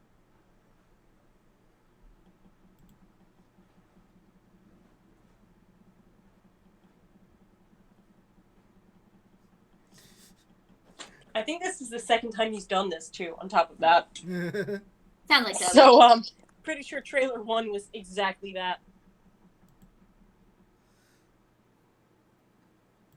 Also, yeah, good to see it coming soon. Eager to play it. Yep. So very eager. So hyped for chapter 2. Let's see. Okay, how many pages do I have left? 85. 1, 2, 3, 4, 5, 6, 7. Alright. 7. Hurrah! And we're getting, and this is my favorite part of the chapter as well after this page, so it's gonna get good. X gonna give it to you. It's gonna give it to you. It's gonna give it to you. Alright, yeah, but yeah. Thank y'all for coming to the stream. I'm gonna go figure out dinner. Y'all go have a good, wonderful day. Goodbye, See you, faces. Strum. Bye! Bye, Strum. Bye.